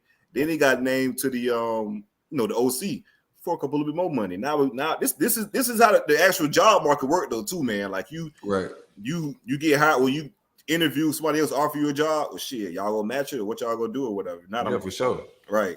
So play the game. Get a couple more $100,000 out of FSU. But to my point, I don't think he would leave just for a couple $100,000 or so because in 2 to 3 years he'll make that money all back with his new contract when he's a head coach. If things go correctly or whatnot, he's going to be getting a couple $1 million contracts on the annual. So you're going to make that 100K back, easily. Yeah, Georgia got to figure some shit out, man. They just won a natty, y'all. So this is college football. You can't even enjoy your shit that much, man. They got a lot of transfers too. Like, that happens at Bama as well, right? But Nick, the machine is so well oiled, that it don't matter. I mean, you recruit at a high level too. Like you right. Like you can turn over staff, and then the talent is going to it makes up for it a little bit. You know what I'm saying? And it's going to attract top tier coaches because they know, look, I go over there. I got a good quarterback. I got a good D line. Blah blah blah. That's going to put shine on me, and then I'll be out of there too. So all I got to do is deal with Nick for X amount of time. It's a big loss, though. I mean, y'all remember seeing Lane on the sidelines with Nick? Yeah. My God, man, he was intense, and Lane just took it in stride because he knew. He used to cuss Lane ass out. Man, Lane. No, that was like he ain't like that with all this OC. He was like that with Lane for a reason. He was. That's crazy. Yeah, but I'm just saying, and Lane knew like, okay, do your thing. I'll be out of here soon. Right. I think that's what a lot of people, that's what makes Nick Saban also effective in that sense is guys know, look, maybe I got to deal with him being a little hot-headed. Maybe he'll come to me a little more harsh than the other guys. But at the end, I'm going to come out looking good because of the talent acquisition that's there already. Most great CEOs are like intense, passionate guys, dog. I don't give a fuck if it's at football. They just try to make it like it's football coaches, man. No. You look at some of these war rooms of these CEOs, winners. That's it, man. That passion, that go-getter shit. Yeah. Big ass. Yeah. Talk to y'all kind of ways like I wouldn't whoop their ass if I saw them in the streets. No, you got to be respectful with it now. You can't just be talking to people any type of way. Yeah. I do want to give some prayers out to EJ Lightsley. He was committed to UF. We talked about him a lot of times on this show. Signed to Georgia. It got shot this past week. I think he's in stable condition now, out of surgery. Yeah, just want to send some prayers that way. Absolutely, man. Yeah, say stable but critical, man. So shout out to EJ, man. Hope he has speedy recovery. Football should be the last thing you think about right now, man. He should be just happy that you got another day of life, man. Yeah, since you brought it up, not to get off in a tangent, get too deep. Let's just, as just humans, man, let's start just valuing life a little bit more. For sure. I guarantee you, I don't know the details of this situation, but I guarantee you it wasn't worth the life. Right. That's all I know. It wasn't worth the life. And let's just embrace life a little bit more, man. None of us gonna get out here alive, but there's no sense in sniping people down early over foolishness. Right. So yeah, prayers up the young man, speedy recovery. And I hope everything turns out, roses for you ultimately. It's gonna be a good triumph story, my boy. Real good. Oh yeah. Yeah. I can't wait to see the 30 for 30. What's my man name? What's Derwin James' cousin name? I'm trying to find my list right here. Kush Big. I have to slow it down a little bit. What's my man name? I got you right here. Hold on 1 second. Don't worry about it. Don't get too comfortable with with knowing it. Oh man, no man, I'm hearing good things on my end about that dog, kid, bro. He's legit, no lie. Polk County got some killers this cycle. He's out of Lake Wells. Let me find. Jeremiah Anglin Jr. Jeremiah Anglin Jr. Yeah, man. Derwin James' cousin out of Lake Wells. Yeah, so when I first heard the news that he was Derwin's cousin, of course, let me go watch this film, whatever, just to peep it. I watch film, but it's certain tags on film that's gonna make you watch it right then and there. All right, Derwin's cousin, FSU involved. Let me go look. No matter of fact, it was the Under Armour game. I remember I told you guys he was the MVP from the combine. That tangled in with he's Derwin James' cousin. Okay, let me go look at this damn film. Man, kid's a ball hawk. Yeah, legit. Ball hawk. He's a player. I think he's a 3-star on most sites right now, but this kid gonna fly up the rankings. Once more eyes get on him this offseason. Yep. I like this film, just like CJ said. We offered him recently. Some people, they feel good about him on our side. It's fairly new in the relationship, but there's some mutual interest there. We're very good in Polk County. I know y'all got the relationship family-wise there a little bit.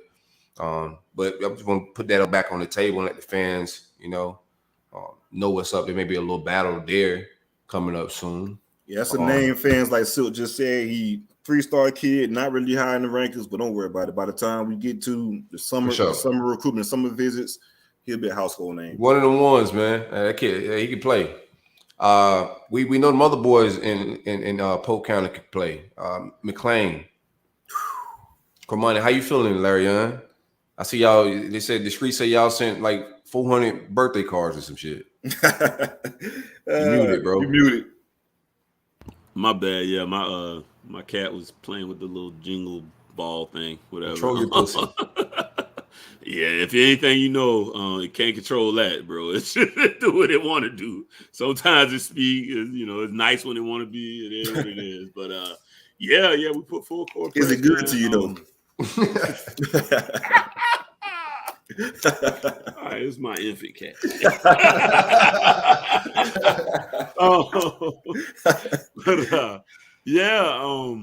We send like a gang of birthday cards to mom and all. Hey, look, we gonna work. That's one thing for sure. I was informed that DVD's about to, buddy up real tight to my man.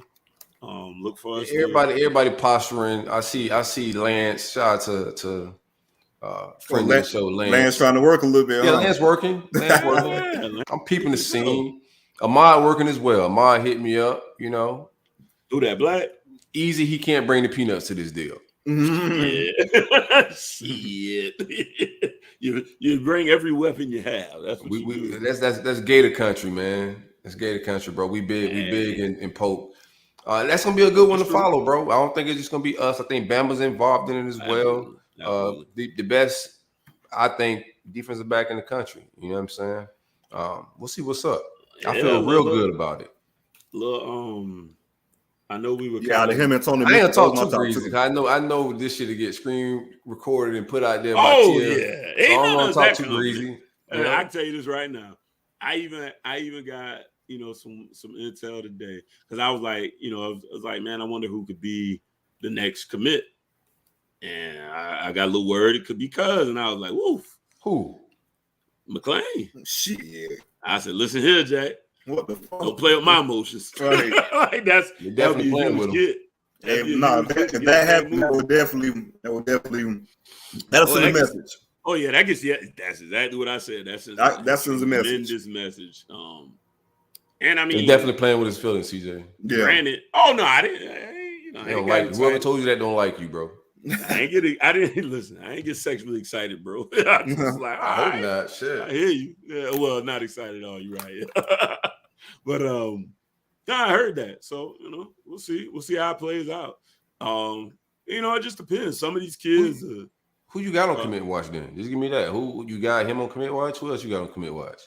only person that I kind of felt pretty good about, remember, March Madness ain't just football, baby. March Madness is for these goddamn, it's junior days, the recruits, new staffs, basketball, right? Yeah, it's different March Madness around the big three, baby. Absolutely. And that's the thing. Hey, D-Rod just hit me. He said y'all boys sent some birthday cards after they did too. Now don't get it twisted. He said y'all sent some cards too. Yeah, bro. I'm not finna argue about the birthday cards, bro. They late the dollar short though. It don't matter, bro. Birthday cards ain't gonna decide this shit. Yeah, they do. No, it's NIL shit going on and all that type of shit. Right. And relationships is big with all this. And like our relationship with Lakeland is different. We got old money in Lakeland, and it's different. Y'all don't have a cooler recruiter than DVD though. Oh, you smoking rocks? Who cooler than DVD? Then DVD, Raymond, and all of that. Like, who you think DVD Corey is, Raymond? bro? He ain't cool. No. I said I'm talking about my off the field guy. You talking about off the field guy? We can match that shit. Who? I don't know. That's what I'm saying. Who's the guy? Cush Beard right now. My guy exactly. that landed Kamari Wilson. Ain't nobody cool in DVD. Bro, ain't nobody choosing no school for no off the field guy that may be on the field somewhere else next year. Y'all talking. But no, real talk though. We talk about the old way. This is a new way. Different world, bro. This business going down. This ain't no DVD. The off the field guy. Listen, this ain't DVD. The off the field guy. He's cool, and I'm going there because the off the field guy. I got a good relationship with him, bro. Nah, bro. This is business, transaction, and all other shit, bro. Like. I ain't even caring about no cards. Like this different shit going on in recruiting. You're not allowed to recruit with an NIL. You believe it if you want to. It's against the rules. The coach don't got to recruit. That's what I'm telling you. You think Billy ain't got to go recruit that boy, man? Like the city of Lakeland gonna recruit him. The money in Lakeland gonna recruit him. Every day he goes to the grocery store, it's gonna be an old lady in the store be like, "Go Gators!" I got a little thing. Give him a little handshake, baby. The city of Lakeland gonna recruit them, baby. Do what they do. They might just be paying them to come see us, but it is what it is. No, I'm just saying that's how that works. It's gonna be different. Oh yeah, that's old hat though. Yeah, that's old hat. That ain't nothing new. But if I had these kids ain't finna make no decision based on like off the field shit no more. Like shout out to you because remember there was an era of that, but I think that shit's kind of dead now. I'll be honest with you. You could be right, or you're going to be right in certain instances, and I think there's going to be certain instances where. And my man's Jamar Chaney. Jamar Chaney a killer off the field. Yeah. Okay, for sure. Chaney. Yeah, that's a name out that rings bells with me. But no, I agree with you. Kamari Wilson, he just Chaney a killer. I think. But now they don't matter anyways. But I think part of it will be some kids are just going to chase that bag through recruiting, and I think some kids are going to look at the total picture and they may take a little cut to say, hey, what's the development going to be like? Where will I end up ultimately? I feel good in that department. Because you could take the short money now, I heard I was actually in the space the other day. We're taking that on the trail too, like Corey Raymond NFL salaries and shit. Like you take that on the trail too. That's what you do. So I'm saying it's gonna be a total package of this who this guy's developed. This is what we can pay you now. This is our history with DBs. This is what has been getting drafted from the university for the last 10 years. All that shit's a package deal. It ain't gonna be so like the fans on Twitter and shit like to argue that shit. Oh, we got DVD or we got Hova, we got Chaney. That shit don't matter no more. I ain't saying y'all gonna stink. Never insinuated such. I don't think Shamar Stewart just chased the bag talking to Easy down there. He don't. Yeah, I agree. Yeah, exactly. I think Shamar. Jimbo, that relationship. Honestly, the relationship was just built up a little bit longer. And like Jimbo get guys drafted. Fair enough, absolutely. Offense or defense, like D lineman. You look at the D line recruiting and people and someone I forgot who pointed this out, man, but it kind of shed light to the Odell situation, right? So before Jimbo was the head coach at for FSU, D line recruiting was just okay. He become the head coach. It's a big emphasis. We're getting cats like Timmy Jernigan, Eddie Goldman, those Mario, those type of guys or whatnot. Right. And then he leaves, and hell, we getting True Thompsons and stuff like that. Currently and shit, he at A&M they getting killers on the D line. So that kind of showed me that Florida State had a run of killers, bro. I was so glad when Jimbo left, bro. And that shows me that the head coach, not Dion, excuse me, but Jimbo was one who's putting emphasis on that recruiting a lot of times. For sure. Because he's doing the same thing at Texas A&M. So I think when Stewart went out there, Shamari, I don't think it was for just the bag. Then you look at the overall presentation. We'll get into some NIL talk in a little bit on how the way they can operate in Texas is different as well. Our coaches are at a disadvantage with how they can operate, and that's what we were talking about a little earlier. That it can't be used for recruiting. Some schools can. Some schools could lead with that shit. The state laws. Nobody don't give a fuck what the NCAA saying. Like I don't think some of these coaches are gonna be like, oh, the NCAA say we can't do this when state laws are telling them how they can operate. These are bills that are being passed. Mm-hmm. But yeah, to go back to just to backtrack a little bit, and I think it's still in line with what we're talking about is. Ultimately, I think this thing still builds on relationships, period. For example, for sure. I can personally attest to a situation where, okay, you could give me this guaranteed number, right? And that's cool. And it has got this thing coming with it. But then there's opportunity and possibility. So you make a decision based on what you want to place your trust in. So, and what do you place the trust in? It's relationships, so I still think ultimately what you're going to have to do is build those relationships. And yeah, sometimes a kid will go a little bit more for that, the dollar amount that's being dangled in front of them. Some are going to go for, I trust you. Not that you ain't going to give me no money, right? But, they got this package and say, I'm going to get this number versus, hey, you know what? It's just like investing, right? Like, yeah, it's really like nothing has really changed. So only thing that's been thrown in is the money. So they had before they had to weigh all those options already. The only new thing they got thrown in was the money. So now you got to see how much of the pie the money matters and what matters, what percentage of the pie I'm considering. Yeah, that's it. Yeah, because some of these kids may come from money, so everything ain't necessarily.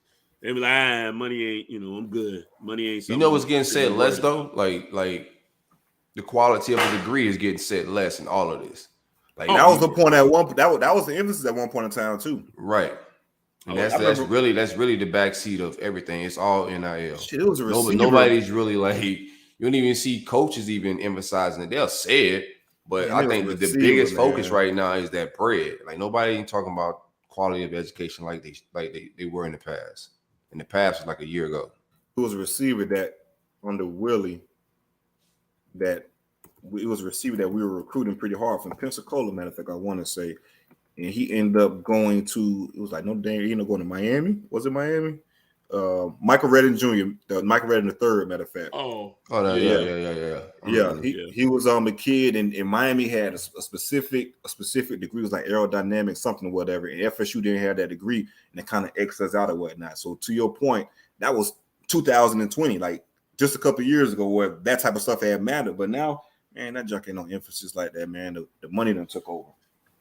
I mean, I think again, it depends on the mindset of the kid. Like, well, I guess their situation, put it that way.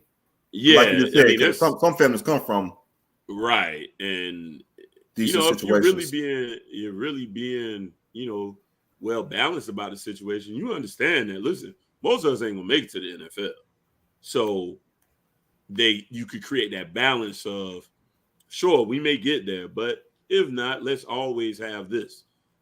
As something to a solid plan B, right? Mm-hmm. So it really just does depend on the upbringing and the culture that they've been, encapsulated in. Because, what happens to far too many young men that are going into colleges, you've got your whole circle is planting their flag and attaching their hooks to you to go to the NFL.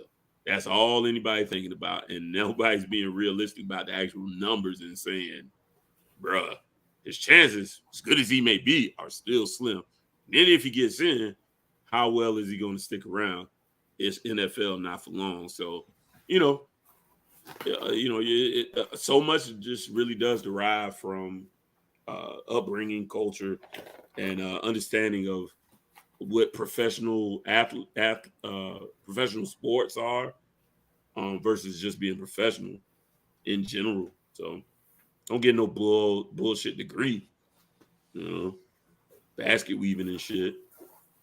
But go in. They can't. They don't get. They ain't got a whole lot of options, Larry, and that's another hook that they don't talk about. There's only a certain amount. There's only a few things they can really go to school for. CJ, what's your opinion on my man AJ Harris?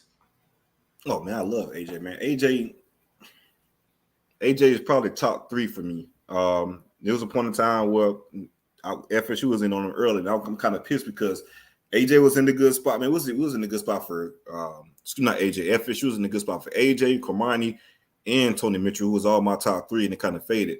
But those 3 could be a toss-up to me, man. Any given guy could be number 1. Those are the top 3 corners in the country to me. With the top 3 DBs, I think Tony can play safety or corner. It really doesn't matter.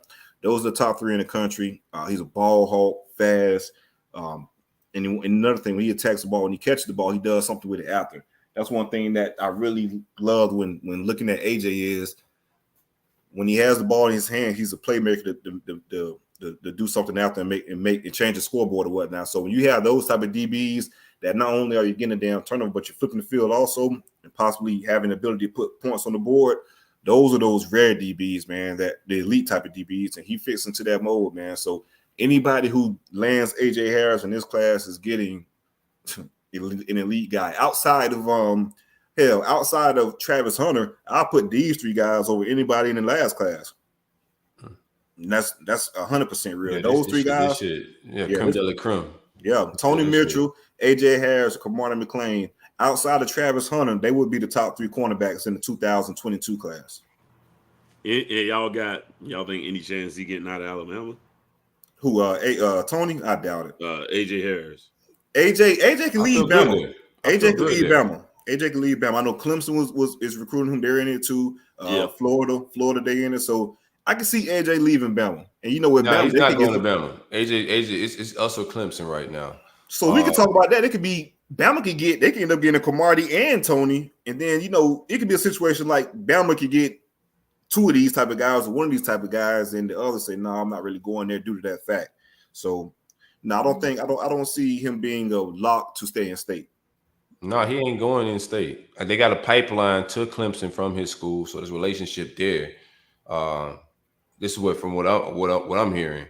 But we feel real good there. He hasn't been on campus yet, but they feel real good in his recruitment. I think he's a guy that may pop for us early.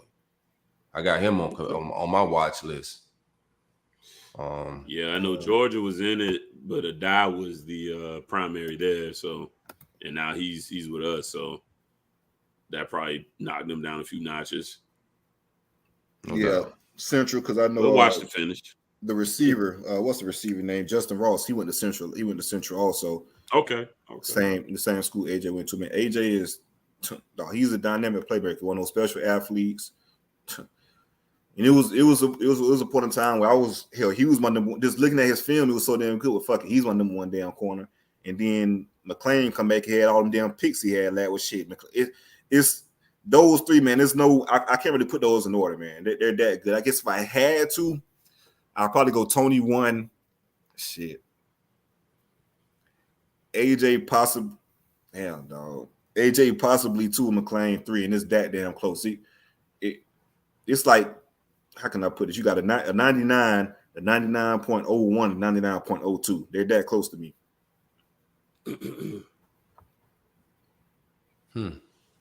Yeah, I don't even want to mess around the pecking order. I want to watch him do out the spring. No need, because all three of them are elite. All 3. Right. Yeah. You can't go wrong. Who you got on your commit watch list? You got somebody on the watch list in March? Yeah, for my list, it would probably be. I just had him a name. Darren Reed, the defensive tackle we spoke about last show, and also this is an interesting one. FSU got a couple CBs this morning. One from an FSU beat writer and one from a South Carolina beat writer for what's the defensive tackle now? I just had it up. Sorry, from Jacksonville. Jordan Hall, defensive tackle from Jacksonville, 6'4", 300-pounder. He just got a CB this morning, high interest for FSU, and another CB with high interest from a South Carolina beat writer. So he could be someone that pops. Also, he is expected to be at the big recruiting event on March the 5th. So look out for him or Darren Reed. Those would be my two guys that could possibly pop within the next couple weeks. What y'all got cooking for the 5th? 5th, I think we got everybody got some visits on the 5th. We all about to do the little get on this this tour. You expecting some fireworks Saturday? Yeah, the 5th is gonna be a big. That's the one they've been putting all their eggs in one basket for. We got like 3 5-stars. I went on the list the past 2 shows. Next week that'll be the final list we do. Yeah, next week's podcast that'll be the final list we do. Nothing has really changed from the previous list that I spoke on, but it's some heavy hitters. I'm gonna name a couple of the guys, a couple of the main guys that stood. I'm not gonna go in depth like I've done in the past, but we got 5-star receiver Brandon Dennis, 5-star receiver Jalen Brown, 5-star defensive lineman Vic Burley, and one of my favorite, 2 of my favorite receivers in the class,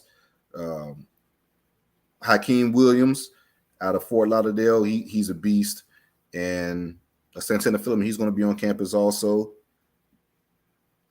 And of course, we just spoke about Jeremiah Anglin. He's supposed to be putting up on for that big event also. So yeah, there's some of the few names that's supposed to be pulling up. Next week, I give the full list in regards to any add-ins that we have from this week to next week. But yeah, it's supposed to be a star-studded event. This is when they're putting all their eggs in the basket for.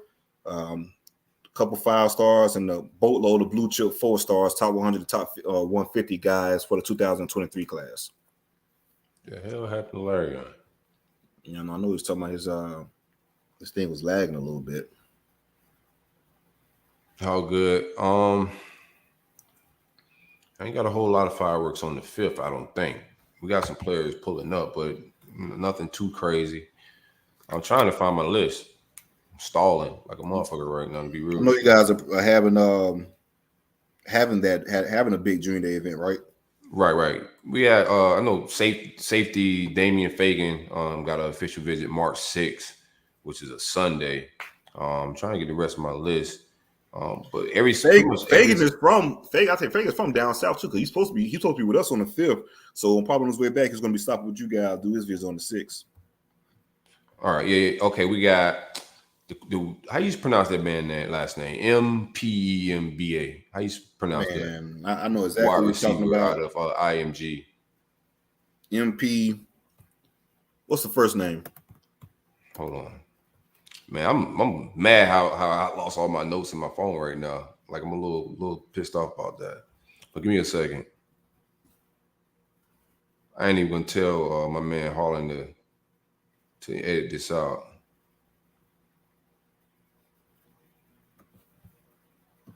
I want to talk about his receiver, so I'm trying to look up his name.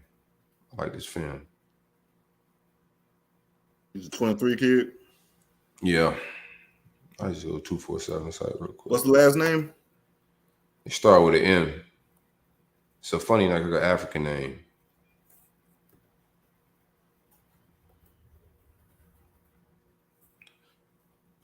I got it. Here we go. Samuel Mapimbo? Yeah. Oh, yeah, man. This kid's I don't even know if he plays damn near every damn thing. Yeah, that kid's a baller. 5-star kid, 2023, plays everything. What are you recruiting him at?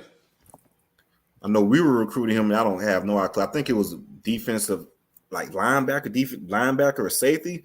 Kid plays everything, whatnot. 6'4", 230-pound athlete. Like I say, plays receiver from St. Louis. I got my St. Louis guy, man. I got to hit him this as an athlete. Yeah. Pretty much mostly he's 100% Cristobal on 247 to Miami right now. But I looked at his film, man. No. Let's talk about that damn Cristobal because they got an asterisk over. Remember I told you about your boy? Oh, that's them boys. Yeah. Oh, them the goofy Cristobal. My bad. Yeah. Oh, so this not serious. Yeah. At all. He got him. He's originally from St. Louis. Yeah, he's originally from St. Louis, Missouri, playing at IMG in Florida. So he's not a real Florida kid. Some of these kids, they try to make it seem like, Florida missed on a Florida kid because he's at IMG. So he's not a Florida kid. We got him coming on the 5th. This is a kid,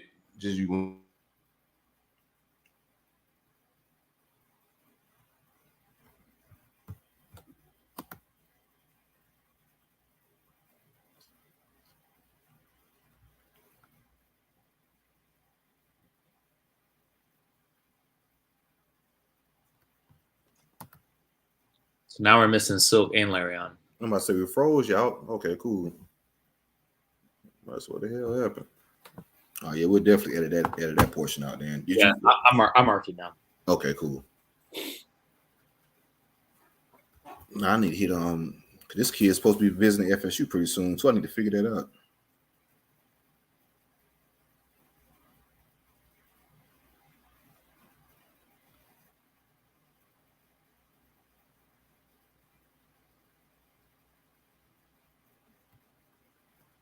Oh yeah, and I can't wait for us to get Durham little cousin and have him flip out. You said what? You said what, Harlan? Sounds like Silk was pretty confident about getting them. Oh yeah, and I love it. We got to make sure you bookmark it. I was like, man, Derwin he got that damn tattoo as a freshman or sophomore in high school. Man, Derwin. I know he's going. It's crazy because people were saying before he actually flipped, Travis was like Derwin. He really was, and it's throughout his whole commitment until the last damn day. He was the same way. But yeah, Derwin, he wasn't with the bullshit. Got the tattoo, committed. Wasn't even entertaining visits. He wasn't none of that shit. I'm going to fucking Florida State. I don't give a fuck about nothing else.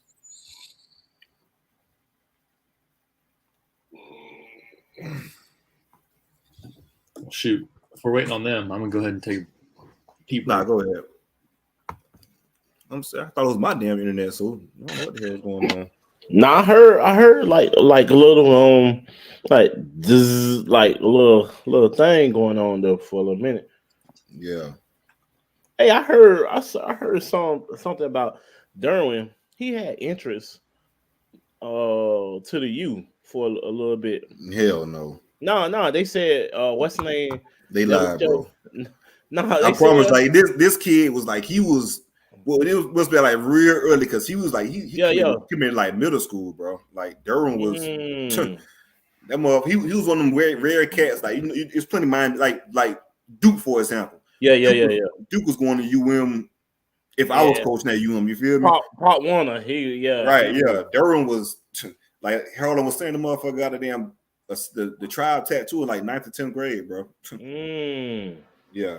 That's why I was like, oh no. Yeah, we lucked up in having one of the damn best players of all, in the state of Florida at that point in time, just be a huge FSU fan. Don't really, of course, we recruited him, but it wasn't no huge battle. He knew what time it was. Not Durham. Was that what's his name? Ramsey. It may have been Jalen because Jalen a couple times. It was Jalen. Mm-hmm. So they said he wanted to come to the U, but I think who it was Al Golden. Oh shit! Somebody, Al Golden didn't want to offer him. Stupid as hell. Jalen was like number one corner too, man. Yeah, and Tennessee. Yeah, he was committed to USC, decommitted from USC, and then it was FSU, Florida. I want to say Tennessee and USC was like his last little right. And he coming to us, but they tripping on that. I don't know how the hell you don't offer Jalen. I was like, man, yeah, that's what I was like, man. And wasn't that the same year when what's name got came from Tennessee? Yeah, what's his name? He went to the U, cornerback. I think he played for the Browns a little bit. Dang, what's bro name? I think he came out the same time when Ramsey came out. He from Tennessee. Not Red Wine. What's bro name? Because I think he went to the league, played for Buffalo or the Browns. And he light skinned. I forgot bro name. He came out of Tennessee just I think around the same time. Shit, don't worry about it, Bill. I'm about to find out. Dang, red dude. What's bro name? I got one. And I think he was the one who scored the touchdown when we played Duke that year. And Corn from Charlotte, I think North Carolina. From North Carolina. He's from Tennessee. Corn from Tennessee. He got drafted by Carolina. That's what it was. Yeah, I think him and Ramsey, him and Jalen came out at the same time, from in high school. All right, Corn. I'm looking at see what Corn Elders or something like that. What's his last name? Elders. Yeah. Corn Elders, something like that. Yeah, Cornell does Nashville. From Nashville, he from Nashville with Jalen too. Both of them Bro, from Nashville. yeah, and they said they offer him instead of Jalen. That's stupid as fuck. Bro. but I mean, Corn was a top. He was a 4-star. He was number 191 in the country, but Jalen was a fucking 5-star, bro. And Jalen was that guy, like right. And I think they said they offer both of them. Yeah, they're from Nashville, so I can see that both of them from Nashville. I'm like, God damn, y'all stupid. Al, goddamn Al. Yeah, Al, he dropped the ball with that. I'm mad nigga, man. Oh, what the hell StreamYard got going on? I don't know. Larry, y'all say you restart his computer. I don't think he needed to. I think it was day shit. Yeah, I think so too. I ain't restarting nothing. I was just like kept refreshing. Like, everything else working. My iPad on my lap working, phone working. I'm like, why this shit shut down? Yeah. We just wait for Larry to get back in.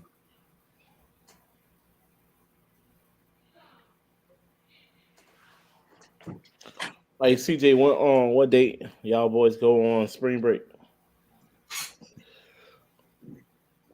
You said what, bro? What's the date y'all go on spring break? The 14th. Oh yeah. That's when we spring break down here too. Yeah, the 14th through the 18th. Yeah. Yeah.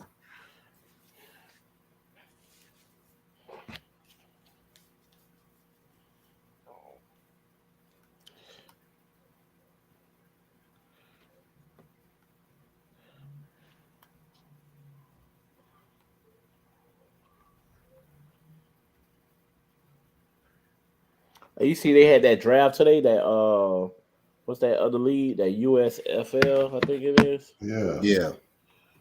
I was looking at that. So you had your boy, which guy got drafted like some crazy round? Jeff Thomas. Yeah. Yeah, I saw that. Man, they had fucking what's the boy? We were talking about the damn on the damn show. The linebacker from Reggie Norfolk got fucking drafted. I'm like, Reggie fucking doing UFC. Like, where's this motherfucking They just driving people, bro. Right. Yeah. That is motherfucking in the damn octagon, bitch. He ain't doing that shit. He ain't worried about no damn football. Right. I mean, just because you get drafted don't mean you gotta go. I know he. I seen Reggie. I seen Reggie. Well, I see this is a bunch of bullshit. Now they just calling names at this point. It was like 10th round, something like that. Anyways, yeah, my bad.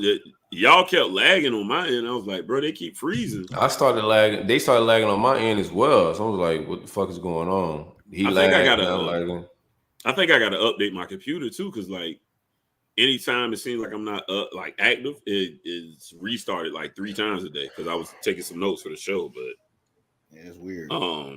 Where we at This Carter said since we had this issue, we just go cut it out completely. You could just name the receiver again. Oh, okay, yeah, we'll start from there. Yeah, that makes sense.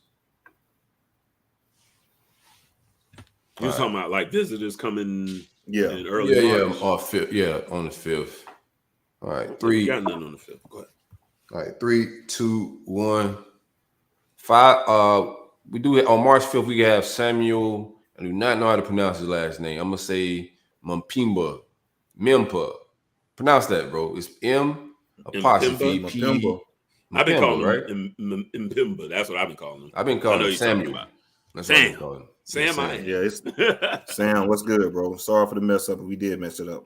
Get on the show. You'll tell us how you say your name, brother. 5-star athlete, plays a little bit of everything. Number 1 athlete in the country. When you call him the film, you see why right away.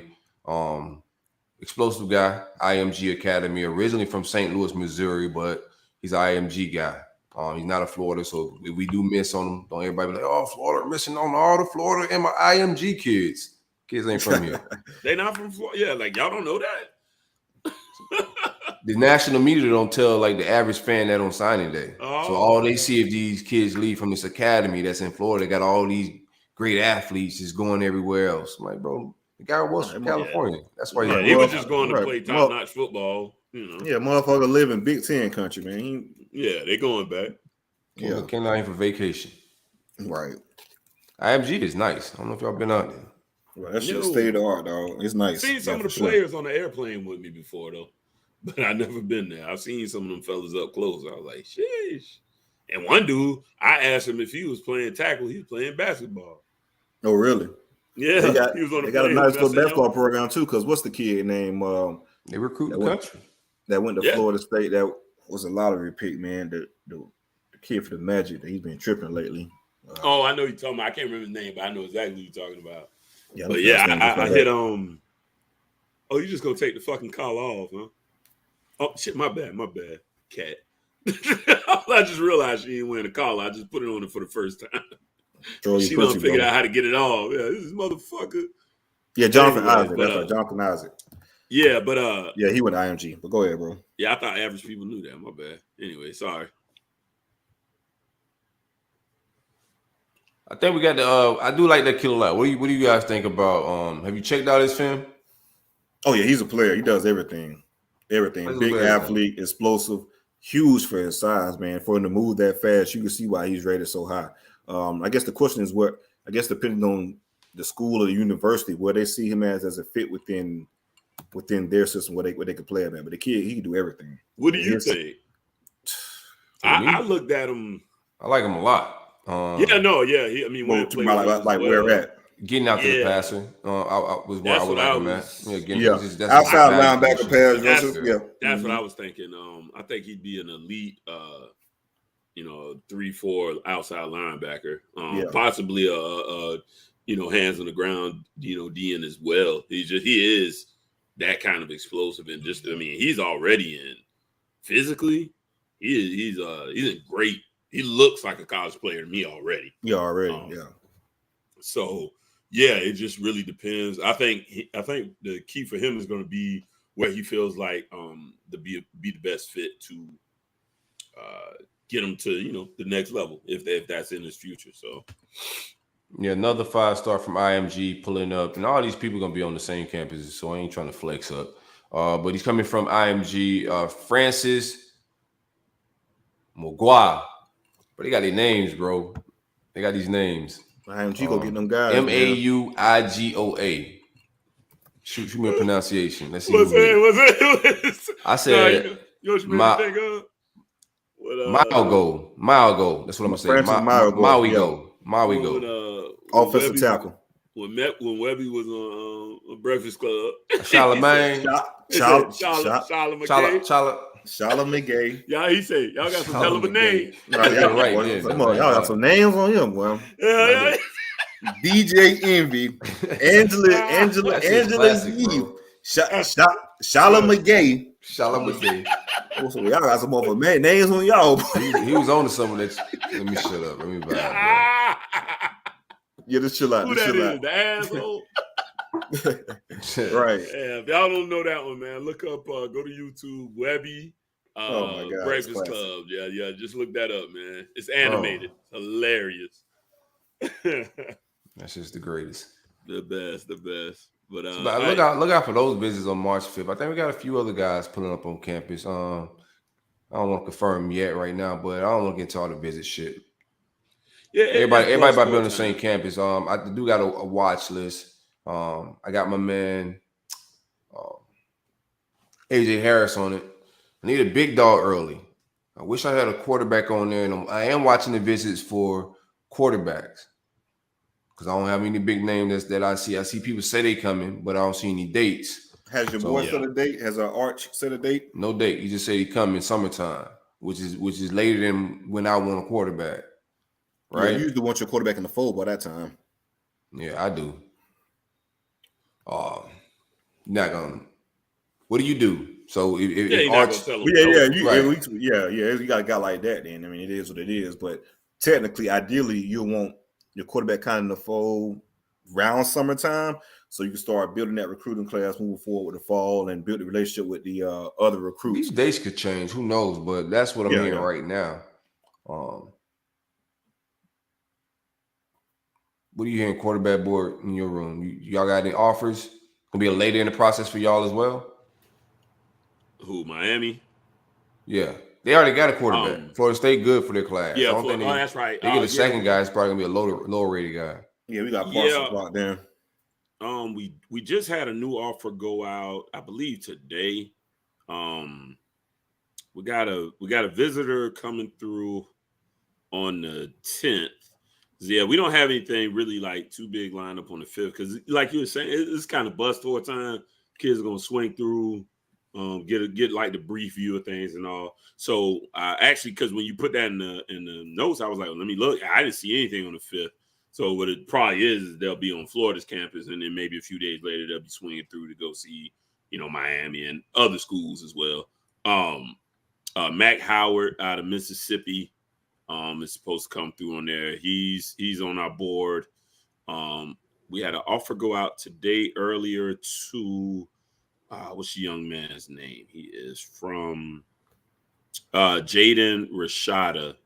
Rashada. Yeah, Jaden Rashada, 5-star QB out of California.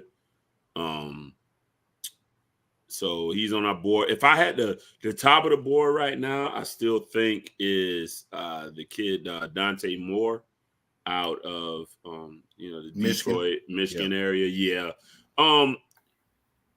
He was a guy that Gaddis was on in Michigan, so obviously that relationship's already there. So that's where you have some of the ties already. But yeah, that to my understanding, he's probably number one on Gaddis's board. After that, it gets a little shaky as far as I think that's a good thing. That's a good point. You not you kind of put two and two together. That I'm not sure what Michigan was he the lead at Michigan or whatnot, but the lead recruiter at Michigan, but to have the offensive coordinator at Michigan coming to Miami and kind of tailor that relationship. That's a good point that you just brought up. I like that. Yeah, he's a guy that the film looks good, and so it's but the only time like the Miami like beat writers and all have got an opportunity to see him, he didn't look spectacular.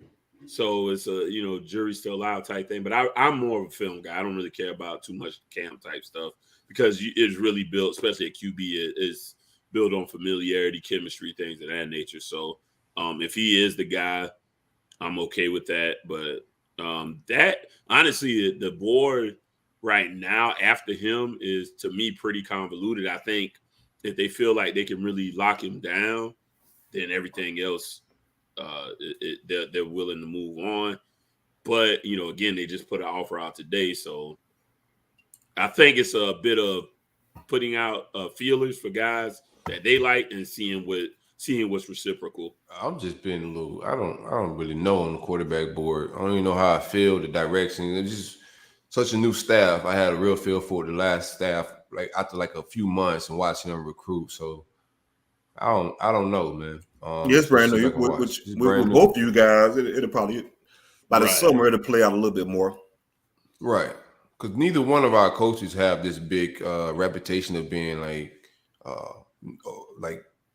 developing quarterbacks. There's not like Mario's offensive line guy. Billy is a fairly new quarterback coach. Like he hasn't been coaching quarterbacks. When he was working with under Nick Saban, he wasn't a quarterbacks coach.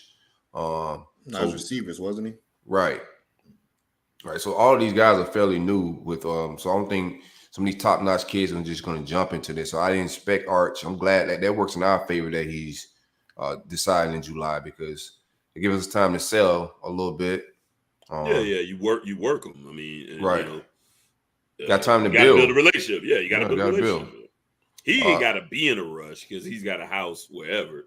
So, and the schools that it gets a little tricky for the school because you still have kids that still may want to commit. That may be like a high 4-star. Yeah, that's gonna be on the schools to make those decisions. Like you said, he can do what the fuck he want to do in regards to that. Right. Yeah, he's got to make a call eventually. Absolutely. Yeah. Peyton Kirkland, 4-star offensive lineman out of Dr. Phillips, Orlando. It's another kid that's going to be on campus March 5th. I want to see what Rob Sell and these boys can do in the offensive line recruitment. We got some studs pulling up on campus. Get some early looks at these guys. I want to see what the exit interviews look like, sound like, read like. That's what I'm looking for with these new hires, these new coaches. Just reading a lot of exit interviews, seeing what these players are saying about each guy. So far, I like what I'm hearing. But we'll see after these offensive linemen, the IMG boys leave. Everybody on their tours. It's a world tour, baby. Get out there and go see the world, young man. with that, or see the U.S. at least. See what they got for you. Post that. I'm waiting on my man Cronkite. He ain't hit me back yet, so we keep it moving. What y'all think about the NIL? Okay, NIL updates. I got a bill that I want to go over. But y'all got anything? Go over the bill because. Oh yeah. Real quick, man. Shout out to Kalen Deloach, man. He just dropped his line, clothing line or whatnot. Shout out to Kalen Deloach. FSU fans, if you do want to tap in, you can tap in under fanarts.com in the search. Type in Kalen Deloach. He has hoodies, long sleeve shirts, short sleeve shirts. Like I said, hoodies. You have the hoodies with the actual hood, the hoodies without the hood. I'm not even sure the correct term for them. Long sleeve shirts, phone cases, whatever you need. So shout out to Kalen Deloach. Was our best linebacker on the team last year. Probably going to be the best linebacker moving forward again this year. Shout out to Kalen Deloach who dropping his merch. All right, man. Just grab me some this week. Oh yeah, that's my dog. Must dig. God. Right. I'm gonna show my boy some love. No, don't do it on this show. I ain't got my check. And also shout out to Rob Deloach too, man. He's a frequent listener of the show. Shout out to Rob. He oh yeah, Kalen's still on team, right? But he just launched his own. Yeah, he just launched his stuff. Yeah, that's what's up, man. Yeah, shout out. Yeah, you only get an NIL deal if you playing ball. Right. I know Miami trying to give my man Westcaller one, a fan one, but you only get like the ball players NIL. Oh, you think that's real? Huh? No. Danny said he turned that deal down. Dude, you asked me if I think it's real. Do he think it's real? You asked the wrong guy. I don't want to talk about that. That's not nothing. I don't. I'm gonna tell you why I want to talk about that and I'll move on. I don't punch now, so let's move on. Oh no, I'm not. Never joking at brother. I mean, because I don't know. I don't know that, but I kind of feel like maybe that. I'll ask you a legit question with a little pun tied to it, but let's move along. Oh, is that what you was doing? Okay, yeah, my boy. Yeah. I appreciate that. Thank you for hitting with the. For coming with the hard hitting questions. But go over the Bills information you got real quick because I do understand. We have Florida legislation, people involved in trying to allow Florida schools to have the same involvement that other states do have, right? Like I believe Georgia, Texas. So for the fans listening, the biggest discrepancy between Florida schools and schools in Texas or whatever is the schools themselves are not are allowed to directly be involved with the basically the preparation, coming up with the NIL deals. If am I saying that correctly? Correct. Okay. So they can't. It's not. It's basically third parties as of right now. It has to be third party, right, outside of the school. So what you have is the schools in Florida lobbying to get it changed so that. And you got to remember, Florida was on the cutting edge of it. So we jumped out early as a state, or Florida jumped out early as a state in order to, be on the cutting edge. But we've been somewhat hogtied and put it. I think that was smoke and mirrors a little bit, because in the same breath of being on like cutting edge, they are lobbyists that just don't want this shit to happen. Like there's a element of this that we do need to talk about. And that's the biggest thing. The coaches can't negotiate. That's how Florida State lost Travis Hunter. Deion could go to Barstool and broker a deal, and everybody looking at Deion like, nah, man, his state allows that. He didn't break any laws. Oh yeah. Well, he tell you what the NCAA says. I mean, he gonna say what he gotta say because NCAA gonna say some shit, but NCAA ain't. Who the fuck are they? Right, at this point. Yeah, at this point, yeah. So if I got the flexibility of my state law, they got state laws and bills saying I can operate and I can negotiate with a player. I ain't worried about the NCAA, man. Like everybody know y'all like imaginary at this point. Yeah, and that's literally when that article came out, it was worded, wrong or whatnot. When everybody was trolling FSU for that article, they was literally talking about this exact same thing. Right. Yeah, it ain't about y'all being broke. Y'all was handcuffed. It ain't really much. They want to actually be involved with the situation to do more. Right. So they're proposing a bill, but I do think, like I was saying, there's lobbyists, politicians in this state that don't want these boys to get paid. And I don't even think it's just the politician. I think there's people of power at these universities that got and these state schools that don't want right. I just haven't seen it look like these schools or the power or even the state is trying to find a way for these kids to really make this thing as revolutionary as it is.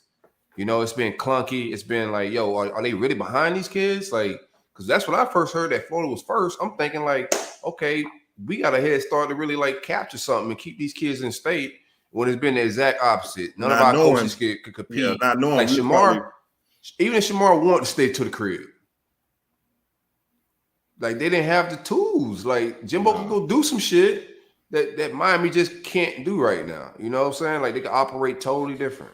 Yeah, we was first, but we wasn't first. So I put it in this sense. We were first, but it gave the opportunity for other schools to kind of look and see what we did. Study, right. And study. Like, nah, let's do some tweaks to this to where it's more, more workable for us in university. No, they probably just like, why would they not like the coaches? That's what I'm saying. Yeah, they seen the bill and then, okay, nah, let's. Ain't even tweaking. It was like that don't even make sense. Like they ain't even studying. Like it don't make sense for the coaches not to be able to go get the kids money and deals or the school to facilitate. They have a department that could go get these kids deals. Or could like that. Why would they not have that? Yeah, right. Exactly. It makes no sense at all. Like you said, I'll tell you why. Because it's antiquated thinking, which is weird because it's antiquated thinking moving into a new era. Because it's still trying to hold on to a level of amateurism, right? So that's like, all it's about. So they're still pushing that line, but the truth is we got to move past that line because that line is getting very, very blurry. Is not what it used to be. So that's what they were doing, is trying to be like, and I kind of get it. Maybe they didn't think other people were going to do it, but everybody else was like, oh, no, we don't give a damn how it happened. Which to me, at the end of the day, why do you care? I'm gonna be honest with you, bro. That's my shit. Why do you care? Why is that a thing? I don't get why it. Don't you want them to go? Like you pretty much taking a little power away. Like you can see it on Billy. Every time our coaches, Mike, Billy, when they get in front of a mic, they're talking about and my man Mac Brown did it today at North Carolina. They're talking about how they're put in a different position and they can't navigate like other schools and other states can because of politics and shit. Mm-hmm. Well, why not let these young boys, like, I don't get the hang up. And there's lobbyists that just saying they don't want money in college. It's crazy, sports. man. Like state, it ain't about no politics. They're flat out saying it on a lobbyist level that they don't want. That some politicians don't want money. And Mike Alford said, and Mike Alford, FSU's AD, basically said, "Shit, it's already here. Like you not stopping it. It's here. So they're handcuffing the programs. So why make it harder when it's a detriment to the team that you cheer for? But like I said, they don't give a fuck about it. They'd rather the kid not get the money versus the university that they cheer for, profit force, whatnot. They'd rather have the loss of the detriment to the totality of the football team over that one individual getting paid or whatnot. And that's literally what it's at. Michael's like, hell, we already here. So why don't you guys jump on board so we can be the best at it, and the team that you cheer for can win on Saturdays. Yeah. Well, I don't know. Just not even playing devil's advocate per se. That's just kind of my personality, look at all perspectives. I don't know if they did it maliciously. I just think they were short-sighted and didn't understand. No, there's no reason to throw that rule. That's a purposeful rule. You don't just, we're gonna make you got to go out of your way to make that rule. You got to sit in the room and talk about like why, like somebody says, "Hey, let's make a rule." I can understand initially that hey, whatever. But now when people are saying, "Well, shit, Bama," and you pointed it out, then it should be that. Yeah, that's when it should be. No brainer. Like you would think everybody says, "Okay, no brainer." That's what I'm saying. That's not the vibe. I think they should. Yeah, I think the minute you saw other states not doing it, you just toss it. Yeah. I was just saying. I don't think they necessarily moved maliciously in their original intent. Yeah, that makes sense. I think they thought, we won't let the schools per se pitch it, which was technically how it was. The kind of should have been as well. Name, image, and likeness. Yeah, that's what it. Right. But then, the minute I see everybody else doing it, I go, well, fuck that then. Shit, because all you're doing at that point is just adding one more tool to the tool belt. Mm-hmm. It doesn't you could still do your thing. You know, Miami's been able to put together It's programs. politics, bro. None of politics happen on accident. And there's reasons certain states, certain Republican states, certain Democrat states, all this shit is politics, bro. And I don't think none of that's on accident. I don't think when they rolled it out first, that was a political move too. All this shit is politics, bro. I'm okay, not to argue against you. I'm not arguing. I'm just saying that's my take on it. I don't think politicians do anything by like, oops, we didn't really mean to throw that in. I think all that's just designed for a reason. I think there's some kickback on it right now. Because now, like, if I think I made a mistake, it's like, okay, yeah, let's just fix this. But no, our coaches are lobbying. Like, they're damn near politicians every time they get on the mic. So what do you think the powers that be that had that issue, that had the power to make these decisions, what do you think their end goal was? It's a power shift going on, fam. Like, that's the reason Dan Mullen bowed out, bro. It's a power shift going on. The players are getting too much power. And I think the people that the powers that are really in charge of this shit, had issue with that shift, is what you're saying.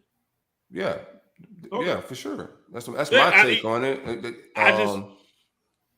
Only reason not only reason, but one thing that makes that very interesting to me is that I would think you would see probably more, I think I would put it this way. I would think you might have seen the opposite in a state like Florida versus Texas, Georgia. I don't know. Those folks love football. Texas let you do some wild things for a piece of change. You know what I'm saying? Yeah, we love it too, though, right? In Texas, Florida, no?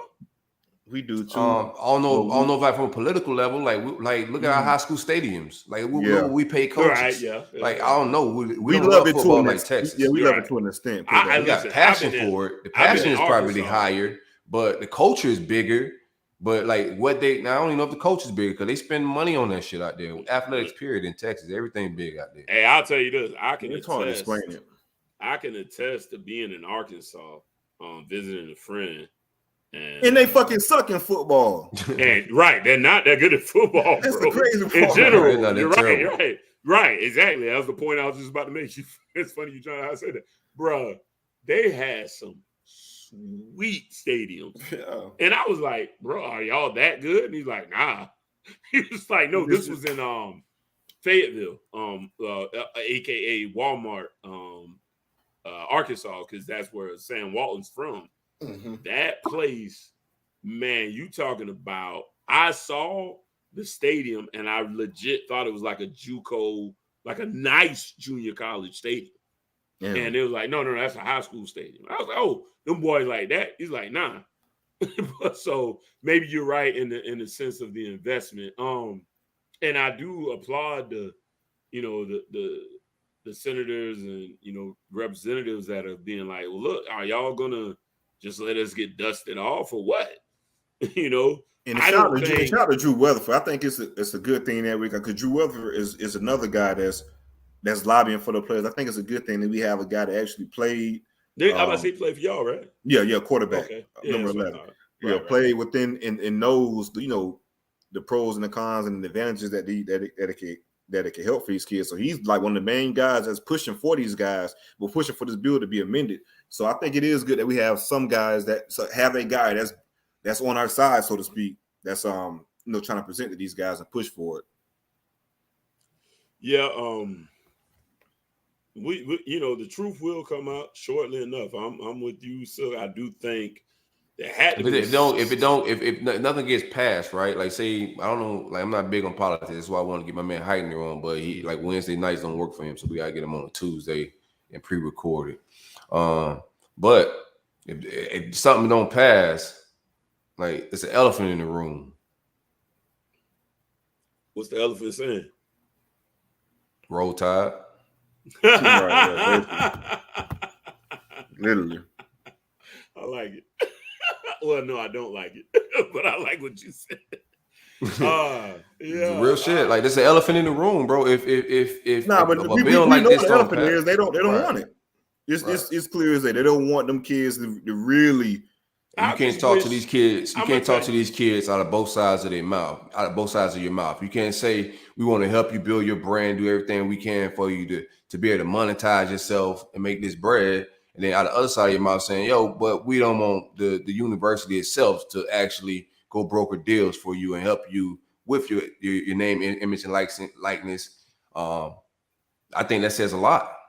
And I'm with you. You know what I really wish we could have, and I wish that person was out there, man. I really want to hear the opposition because I don't understand it.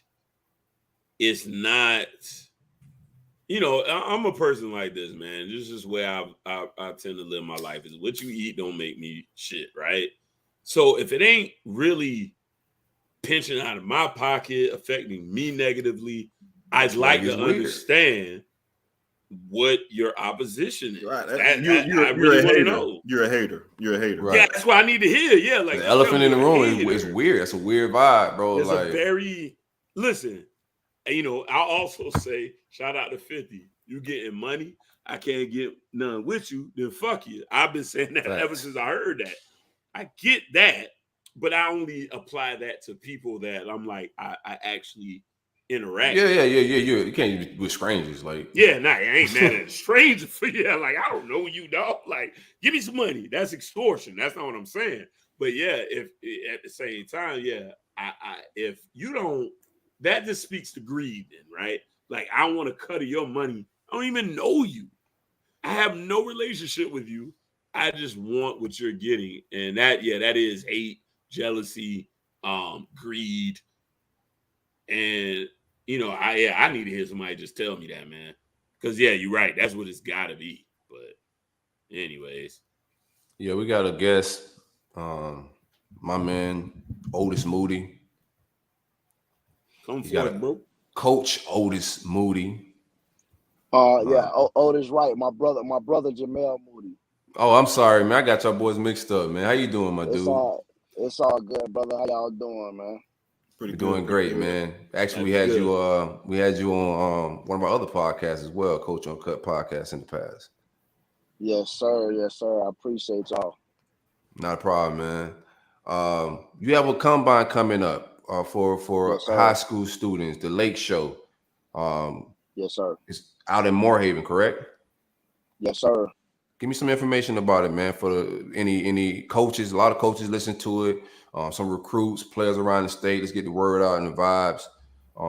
Shout out to my man Derek. That's a solid dude, man. Derek hit me up and was like, "Hey, man, asked me to come out to it." And I said, "Bro, I got to go to my grandmother's celebration. More we celebrate her homegoing every first weekend of March." So I said, "Man, I'm going to Jacksonville, so I ain't gonna be in town, but." Let's get him on the show and let's talk about it a little bit, man. So tell the people what you got going on, my guy. Yeah. It was simple, basically. Derek, my guy, like you said, I always told him, I wanted to do something with him. So me and my brother been working on this for a while. We was like, let's bring it to fruition. So we chose Moorhaven. I'm actually from Clewiston, right. But we chose Moorhaven because it's still in proximity to get the kids from Fort Myers, Miami, Belle Glade, Clewiston, Okeechobee, everybody out there. We're gonna do all of the testing that you would do at a typical combine, and we got a couple other surprises that'll come with it as well. So we got Footballville coming out, doing some media coverage. New Era Prep coming out doing some media coverage. Yeah, big time. So we're trying to make it to where the kids can get exposure, put in some work. Like they know, the kids who know whenever you're working with us, you're gonna put in some major work. We're gonna push you to the limit and definitely try and help you develop. That's what's up, man. You got any you got high schools pulling up out there? So as of right now, I know some of the people that we got signed up. I've seen, people from Okeechobee, Miami. I wouldn't say any specific high schools, but kids from Clewiston, right? Some Belle Glade kids. So we reached out to some high schools. Most of them, they'll let their kids know.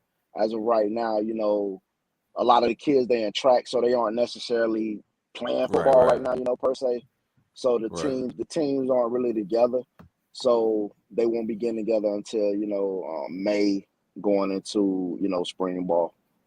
If I had a kid and I wanted to register him, real quick, Larry. If I had a kid I wanted to register him for the combine, How would I go about that? Shoot over to Refreshing DC, like refreshing REFRESHING DC.org, and it's right there on the homepage. FreshingDC.org. Yes, sir. I commend you, bro, on putting these type of things together for the youth. You know, but I'll ask you because there's often a little pushback and people think that there's these ulterior motives and things of that nature. So I ask you, what is your passion behind setting these type of events up? Yeah, so no doubt. So back in 2018, me and my brother went back into, Clewiston, where we from, and decided that from what we were seeing, kids weren't getting exposure. So we started taking kids to football camps. And since then, we have kids at App State, we have kids at Akron, we have kids at Citadel, we have kids going to Navy, we have kids with FAU offers, and Morgan State. So we wanted to go back into our community and help kids get exposure. Mostly everything we've done up to this point, we haven't charged. We charged a $10 fee for this one because we wanted to see who's willing to invest a little bit. So we put a $10 price tag on it. But over the last 4 years, everything we've done has been 100% out of our pockets, or what people that support us, may donate and give to us. But we haven't charged families pretty much for anything. Yeah, much respect to that, man. Yeah, $10 is lunch. So yeah, and you can, no doubt. And I definitely feel you're coming from and trying to get those kids looks, because you see it all the time where kids who have the talent for Akron, Morgan State, Citadel, those type of schools or whatnot, FAU that we're discussing, they get looked over. Whether the fact that some of the coaches aren't pushing those kids or whatnot, some of the coaches have higher blue chip guys that are getting all the love, and just fall within the cracks for whatever reason. So that's when you have guys like you and your brother, so to speak, that can kind of bridge that gap and help those kids in the community that deserve that shot to play at the next level. Yeah. So we got a big team. Man. Not to cut you off, Elite ATL. Got to shout out my guy Emery, over there in Palm Beach. Put in a lot of work. Vic. Oh, shout out to Emery, man. I know Emery, man. Yeah, young boy from around here. He hit my DMs as well. Yeah. I was like, bro, I already got the flyer, man. It's a small world. Yeah, man, really. Yeah, man. Like, God, I met Emery last year at USF doing the same thing, taking kids to the camp. We linked up. Yeah, he bought that work. We left, kept in community. I was like, bro, we need to link up. He was like, man, I was thinking the same thing. So since then, we just hit the ground running. And, we just been putting in work for these kids. Hey, man, again, nothing but hats off. Commendations to you and your family. It's important that people like you get a chance to be highlighted in a situation where, I'll be honest with you, just in this brief exchange, I could tell the energy is very genuine about just helping people get to the next step. Right. Like I said, way too often it's they're attaching themselves to this, blah, blah, blah. I can already tell, bro, it ain't like that. It's just, look, I like to see people win too, bro. For the most part, too, that's a bad stigma, though. For the most part, in our culture, that's what it is, man. Somebody like these brothers is trying to, the people they call street agents be PE teachers, pastors, like dudes really doing shit in the community, bro. But they call them street agents and make it all weird. It's laughable. You're absolutely right. And I'm glad that's why we give you a chance to come on here and have a little bit of a platform, with us. Not that our platform is small, but yeah, it's important that people get to hear the voice of people like you, because these guys act like everybody that's trying to help the youth all of a sudden becomes a millionaire and this, that, and it's like, no, there's people that just want to see young people win. Right. Yeah.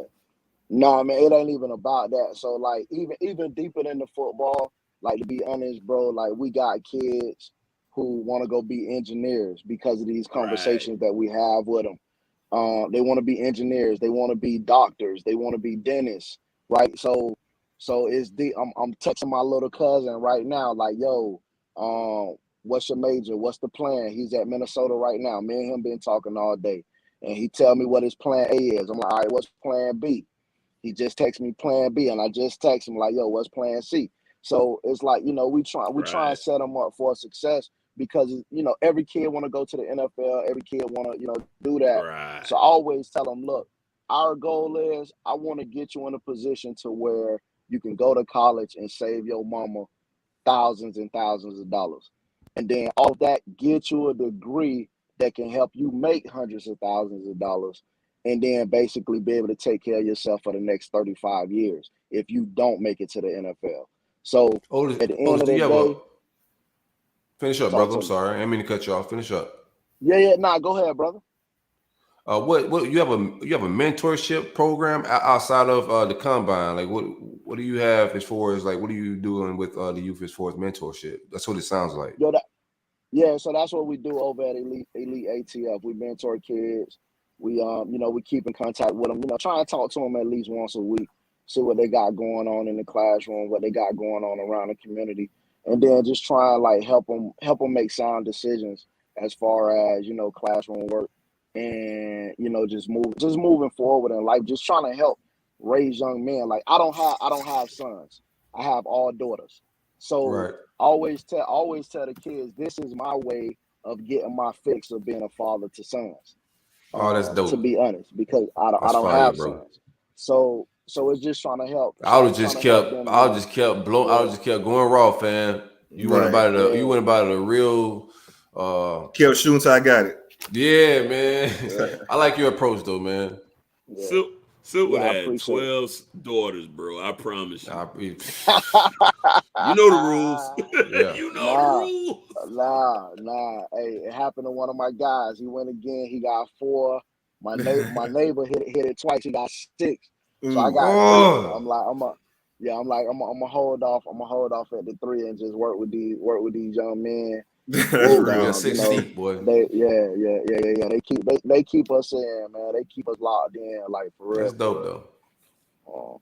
But yeah, so definitely anybody, March 5th, we in Moore Haven, Florida, at Moore Haven Junior Senior High School, 700 Terrier Pride Road in Moore Haven. Pull up. If you can, go to the website refreshingdc.org. If you can't, we're gonna have sign-ups there. We asking for a $15 donation if you sign up. If you don't have the money, man, it ain't that deep. Let us know. It ain't that deep. Like if you don't have the money, man, pull up because it ain't about the money. Just being real. It's about the money too, Otis. Nah, it is, bro. But like we make money. We gotta support each other. We gotta support each other, like, man. Yeah, they can find $10 to give. If you got it, yeah. If you got it, give it. Yeah, they can, but we know some people don't, and like right, for sure. We don't have people hit us up like man, look, I wanna sponsor 5 kids, I want to sponsor 10 kids. So at the end of the day, if a kid do show up and their parents like genuinely like we spent the $10 to drive here. It ain't that deep, man. Come on here and put this work in. That's all. That's all I'm gonna ask for. If you're gonna show up and we're gonna give you one of these sponsorships. Work, like put in the work, like for real, put in the work. Already, man. We're gonna come plant our flag next year. We're gonna come with some big 3 roll up, some roll up banners and hang out, man. No doubt. We got a heads up, and also after the combine, I want to have you come back on. Just tell us who was who was highlights of out there. Who's what I'm saying, putting up some numbers. Let us know who was standing out. Some kids, for sure. Give us some names with them. Cause like we said earlier, a lot of people listen to this show, so. And if your goal is to get more scholarships, to get more looks, this is another platform that we can push that for. And you throw those names out here, hell, we can start shopping those kids too, man. So we want to work together and try to get these kids, Bad kids. Words, CJ. Which one was that? I said a lot. But let's end that. We ain't doing all that, but we want to get these kids. Get the kids the love and recognition they deserve, man, because they deserve to play on the next level. If they're good enough, we're gonna try to get them there. For sure. Yeah, no doubt. So yeah, we'll be back. We're gonna talk about the Alpha Dogs. We're gonna talk about the other kids who showed up. I'm with it. Let's do it. All right, man. Y'all boys hold it. Otis RRR, bro. Yeah, go ahead. Let people know they can find you at. People can find me on Twitter at Otis ABM. At Otis ABM. But I'll follow you right now, bro. I Yes, feel sir. the Let's energy do is it. genuine, man. Real talk. Yeah. Appreciate you, Otis, man. OTIS ABM. Let's get it. Got you. All right. Hey man, shout out to all y'all y'all boys. for Shout out to Derek, shout out to Emery, shout out to all y'all boys doing that work, man. Everybody got a role, man. Appreciate y'all boys. Hold it down. No doubt. Yes, sir. Shout out to the guys. Yes, sir. All right. It was dope, man. Yeah. Love. I like that, man. I missed him Tell days, bro. bro. Had great energy, man. That's my thing, man. Like doing it for the next person, man. Like ain't about you. You know, people listen. If you 36, cancel your hoop dreams, bro. Let somebody else go ahead and get them. You know what I mean? That's about when I retired from LA Fitness around 36. Yeah. Cancel your hoop dreams, bro. It's not happening. You know what I mean? Help the next ones out. Help the next one, man. Yeah. And take your winners in knowing you help somebody else get to their dreams. So I could tell that's the energy bro came with, man. Yeah, I definitely felt that through, the internet conversation, man. Real talk. Yeah, I don't know what's up with Crump. I ain't heard back from him yet. I might be all right with that, what we had in the show. National news. We got the good folks of Prize Picks. Yes, sir. We ain't got no games to pick. We're just gonna talk national news. All right, Prize Picks is the easy way to play daily fantasy. It's daily fantasy simplified. It's just you versus the projected numbers. You can do football, soccer, basketball, the M&A. It doesn't matter. You can also bet touchdowns, yards, points scored. Again, it doesn't matter. My bad. And if I'm off track a little bit, I'm reading off something totally different. I don't have my typical paper. And also, Prize Picks will match your deposit 100% up to $100. Again, Prize Picks will match your deposit 100% up to $100. Just use the promo code RollUp. Prize Picks, baby. And I'm telling you, this is the time of year where you can really hit now.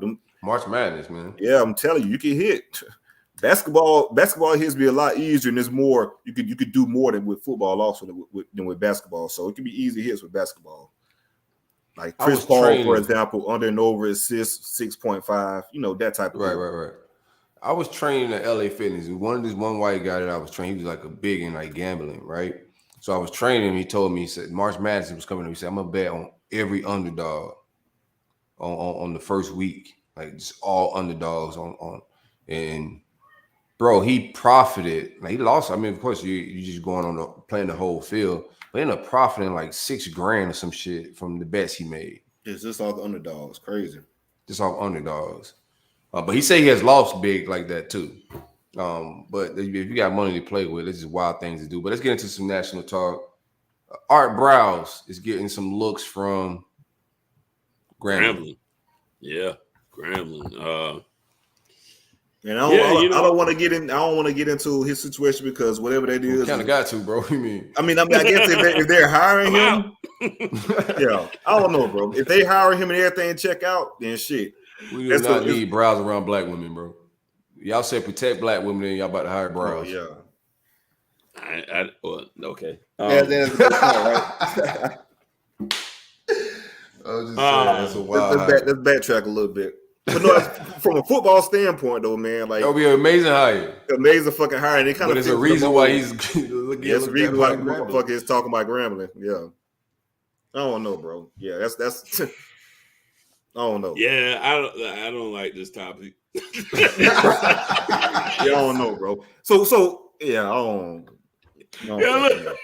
Look at CJ. CJ done said so like 4 times already. Right. You know what? Let me back up. Yeah, let me back up. I have a docket. I said, y'all don't really see this how I see it, huh?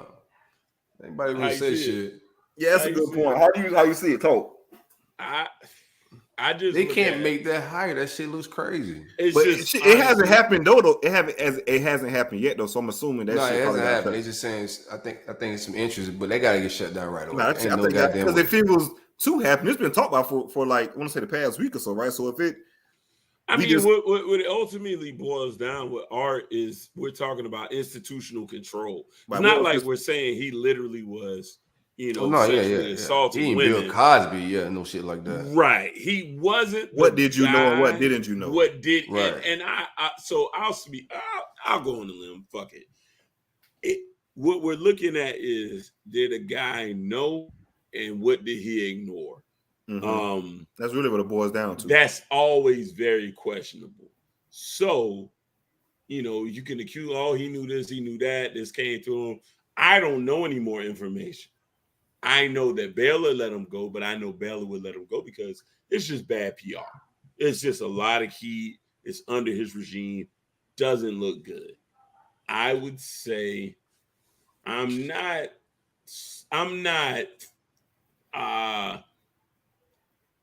pissed off at him having an opportunity for redemption at Baylor. Not at Baylor, at Grambling. Because as far as I know, and if anyone has that information, let me know. He was never, to my understanding, unequivocally directly linked to, he knew this information and just decided to say, to hell with it. We're trying to win football. I think his son was cleared. I don't think he was cleared. And I mean, that would be under the same umbrella to me.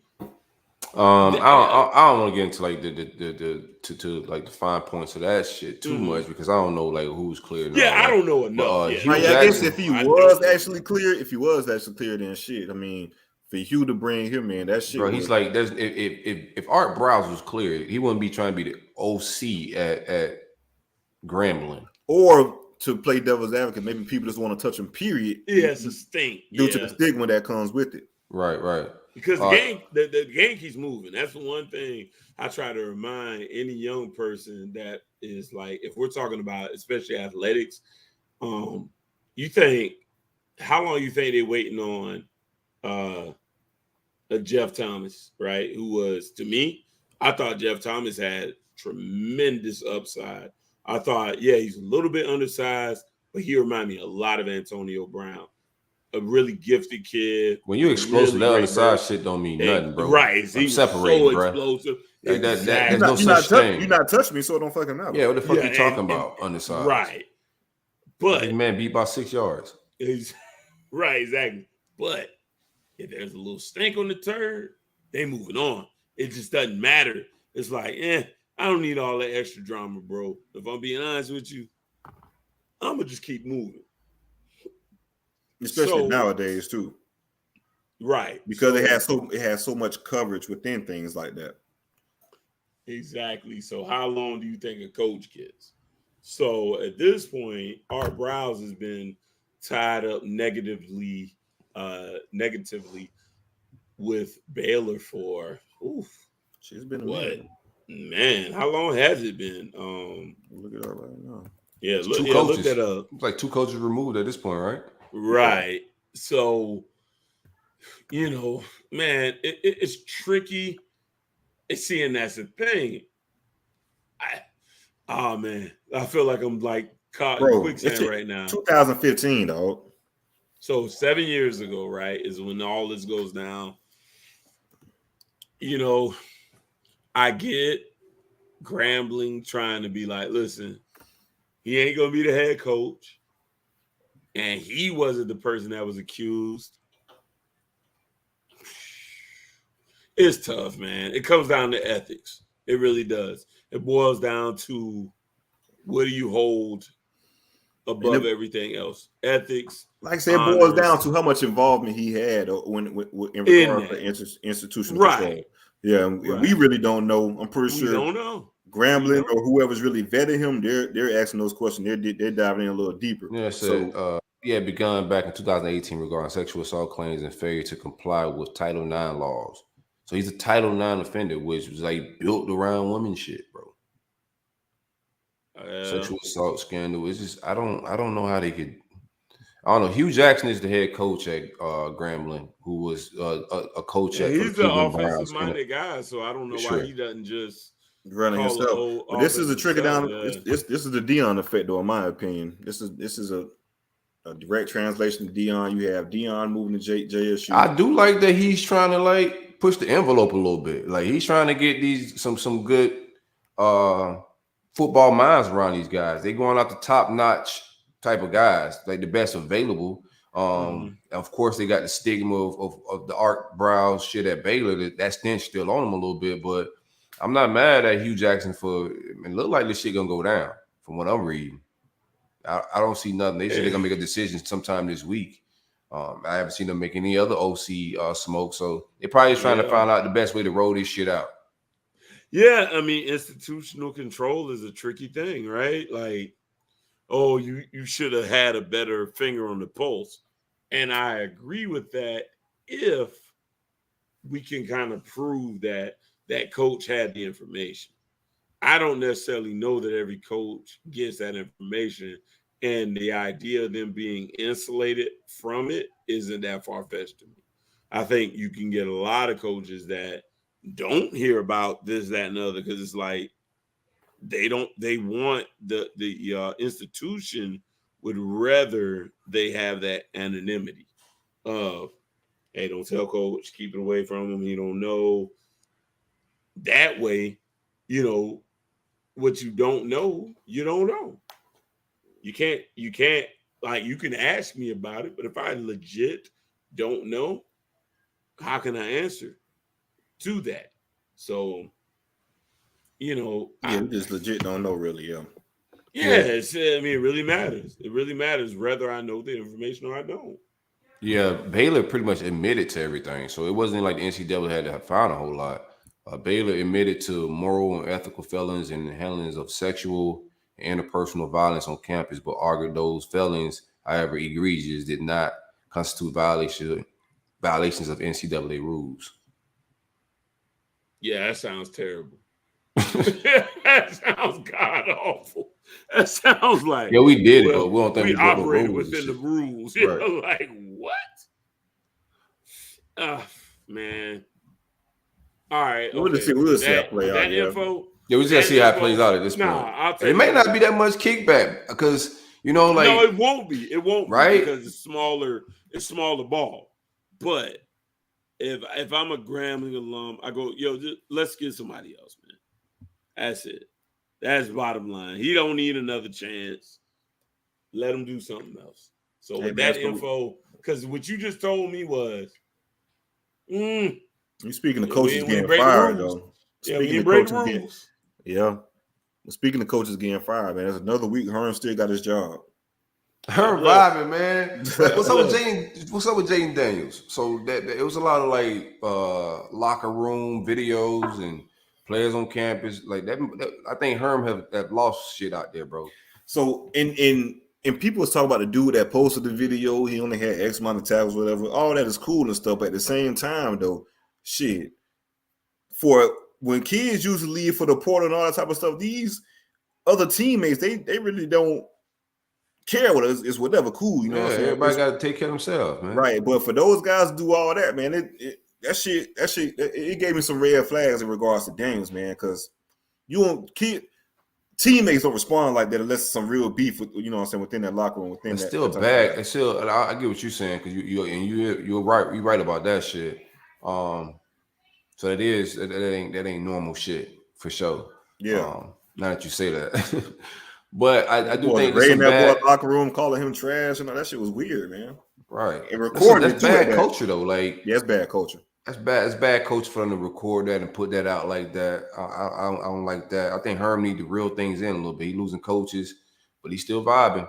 So like you said, Herm said, you don't give a fuck what go down, as long as that paycheck hit every month, bi-weekly, whatever it may be, Arizona State, he good. But it's crazy. Herm might be Teflon, man. I thought with Daniels leaving and all this other stuff that he could be, within the coming days with shit. Herm, so he's still holding on. Vibing, man. He's safe. This Juwan Howard shit was wild, though. We was all chilling Saturday. Oh. I'm out at the track vibing. Phone just started going stupid. I'm like, what the hell going on, man? I seen got a Bleacher Report notification. Juwan Howard punches. What? Right, punches. Come on now. Gotta see this shit, man. Juwan Howard got his ass whooped. They done got beat that bad. I go check it out, see what's going on. So yeah, they lost. Watching the handshake. I hadn't seen the whole timeout thing. I still didn't go back and watch that. I don't care that much. Yeah, so it was basically Wisconsin was up 15 seconds left in the game.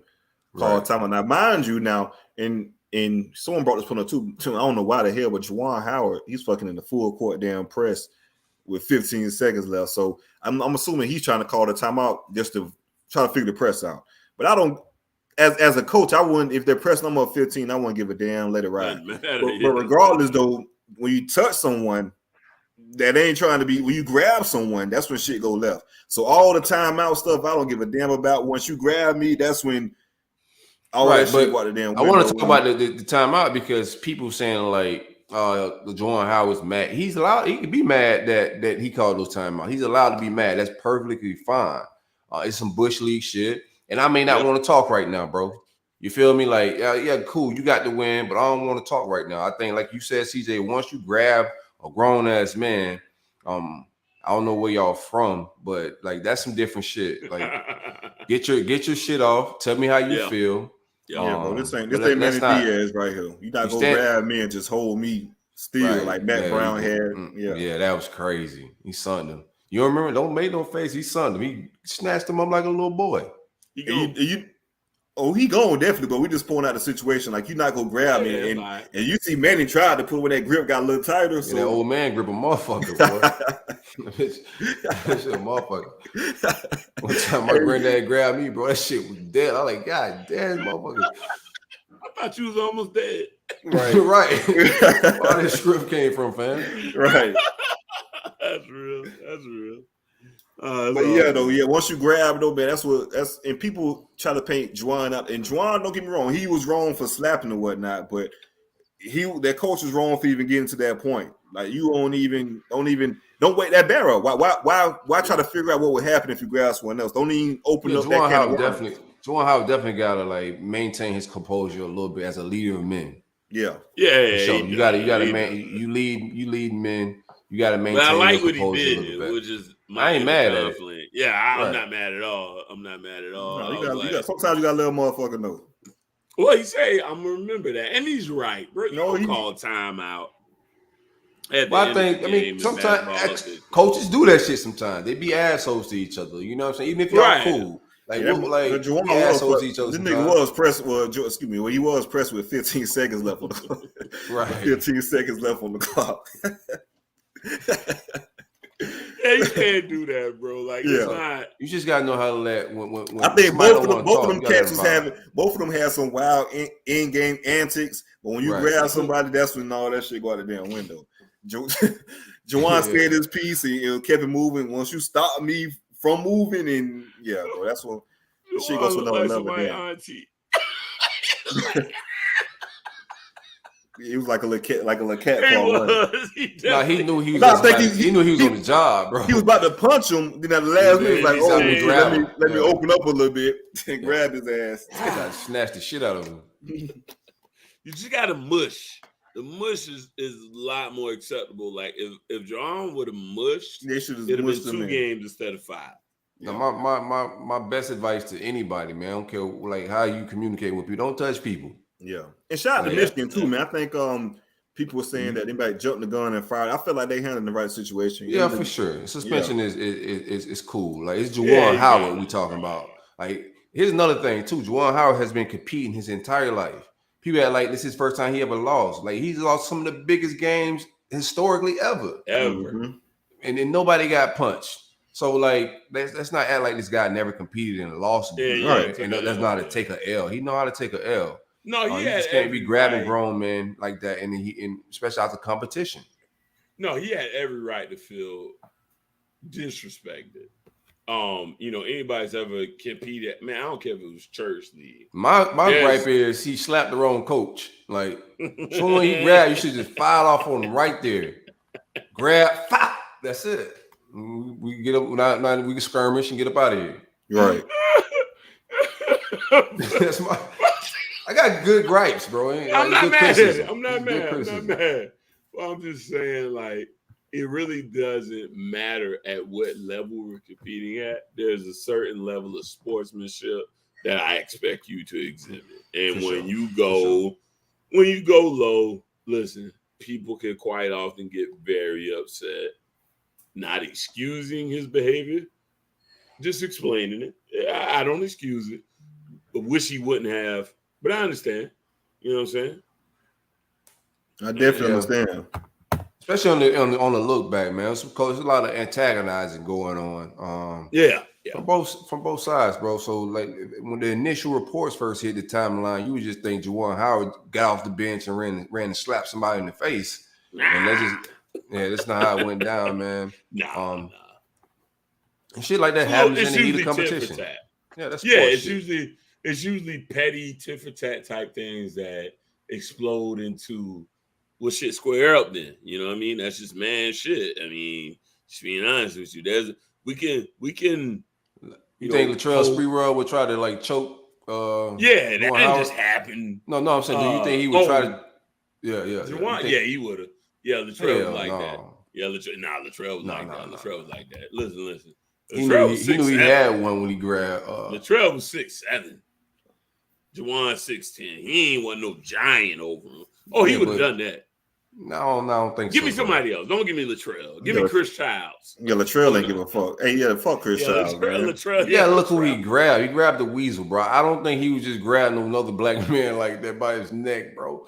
Like you might want to have a pistol on you. You grab another man by the neck. Yeah, he'll probably try him, but he ain't. Bro, come on, it's gonna be some. You grab me by the neck. Misunderstandings, bro. But you grab me by the neck. You gotta die. You grab me by the neck. For you to approach me in a grabbing neck approach, you done lost your damn mind, fam. Right. You got two hands coming at me like that. Right. Basketball hands at that.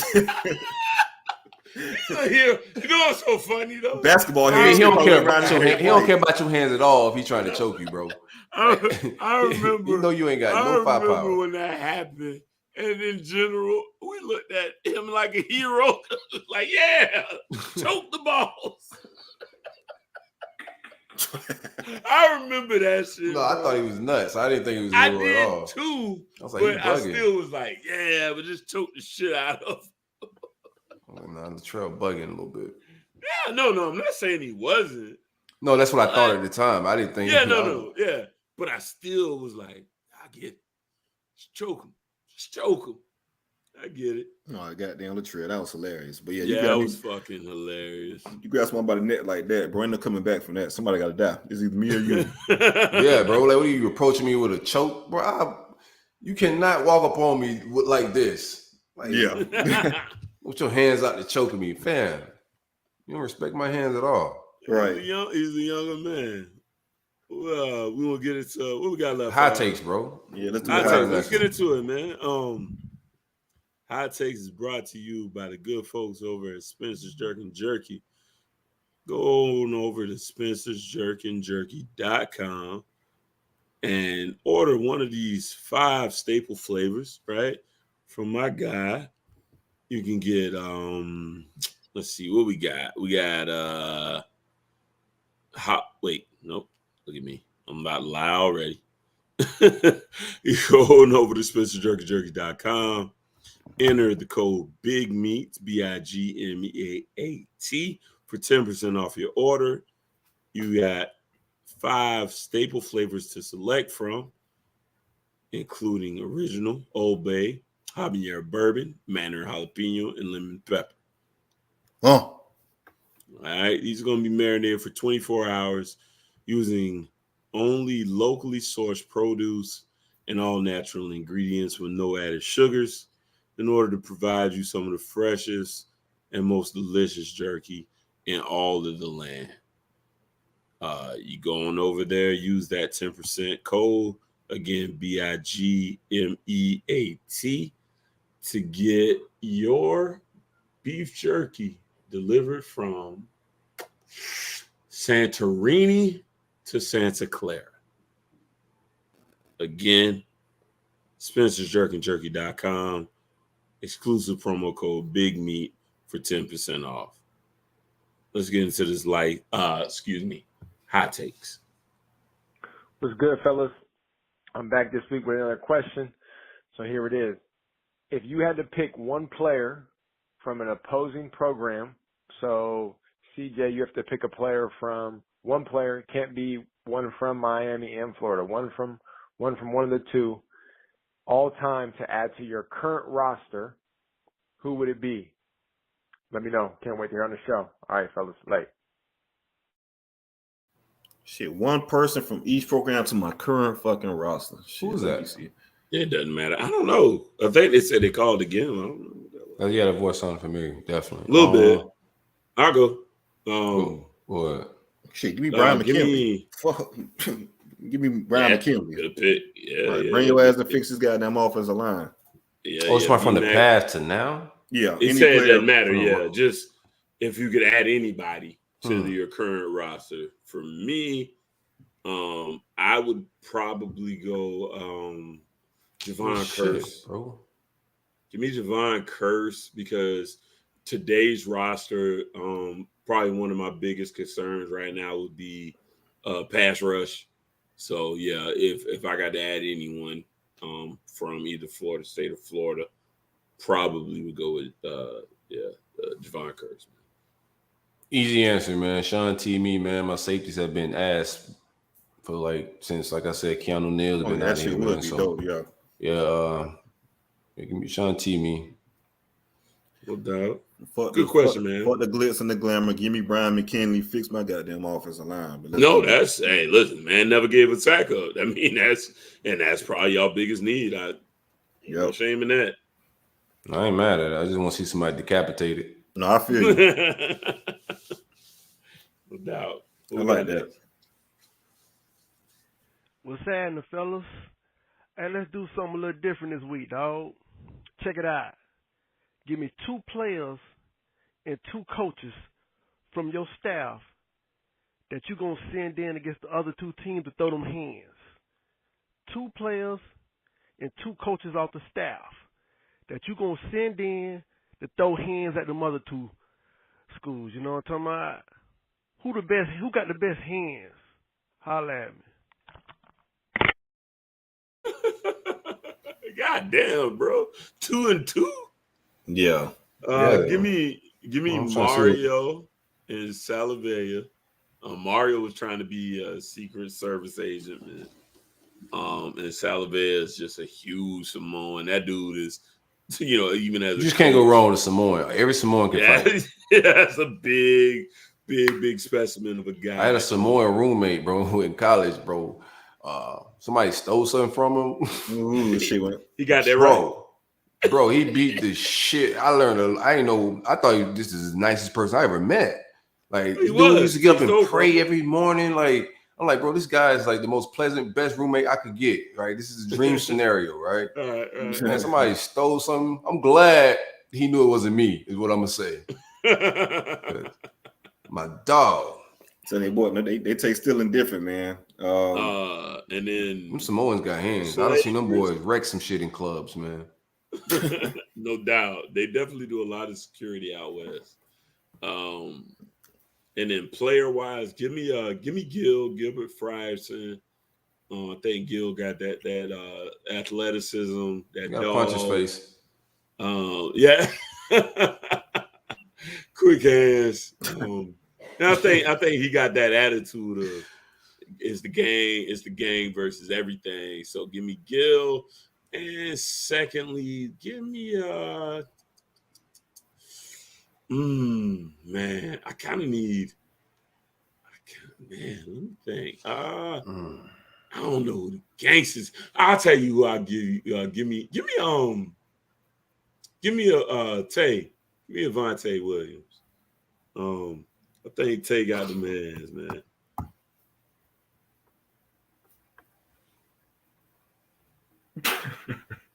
Wait, y'all boys like what happened? No, I'm just laughing at What the hell happened? Nah, Larry on the fool, man. This is I ain't gonna highlight that, man. All right, so my 2 coaching wise, let me I'm gonna go Dugans for one for obvious reasons. You know to knock motherfuckers out, man. Shout out to Thomas. I was in my phone for a second. I see what's going on here. Okay. Oh shit. Hey man, we trying to keep the show afloat. Right. Give me Dugans. I think Dugans can do it. As far as the other coach, I'm gonna say Atkins. I think Atkins, big offensive line dude. He'll bring some shit to the party. Those are my two coaches. As far as players, I'm gonna go with Dix. That's gonna be one because I think he just off, you might scare some people, one of the first people off the bus type of deal. His name is Dix, man. Steven Dix. What you got going on? No, man, Bring Dix to the party. You can't say, you can't say bringing Dix. You can't bring Dix to the party, fam. You gotta say pause though. Oh my god, man. Y'all boys wild, man. Steven Dix, man. You can't say we gotta clip that up. That's the super producer clips that up. Oh man, we're bringing Dix to the party. Just clip it right there. Yeah, you can't do that, bro. That definitely won't be the show title name. It But might be. no, I think we got one. Give me Dix. Dix to the party. D-I-X though. Don't put CK. That's fine. Give me. Yeah, you can't go by that nickname because you ever bring nobody gonna ever want y'all to come places. Right. Oh my god. So Steven, yeah, Dix, I'm bringing Dix to the party. Nah, bro. I'm bringing Steven to the party. Yeah. I hope they don't call him by his last name either, bro. Shout out to Dix. And Jarvis Brownlee would be my other one, man. Just a dog type of attitude, always getting into the stuff on the field, talking a little shit, that type of deal.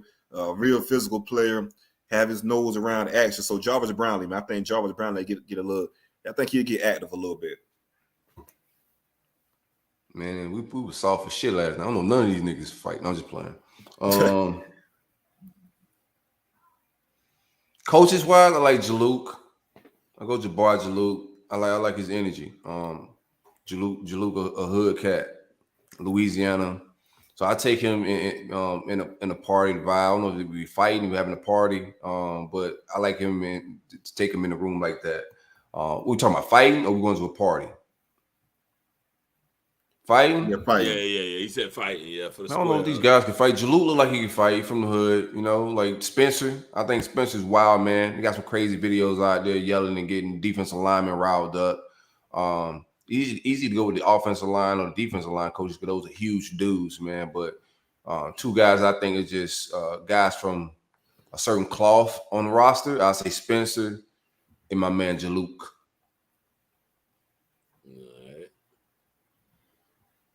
Roll that next. No, hold on. I gotta get my players, bro. Oh, that's right. That was the coaches, yeah. I don't know, bro. You feel me? Lorenzo Lingard, bro. He's definitely a fighter. Relax. He's still fighting to get on the field. That's a good joke. That was well played. Yeah, that was good. I like that. One thing about him, he ain't giving up. I give it to him, man. Yeah, bro. I don't know. Give me a second. Hey, two of them. Give me Ventrell Miller out the gate. Ventrell Killer.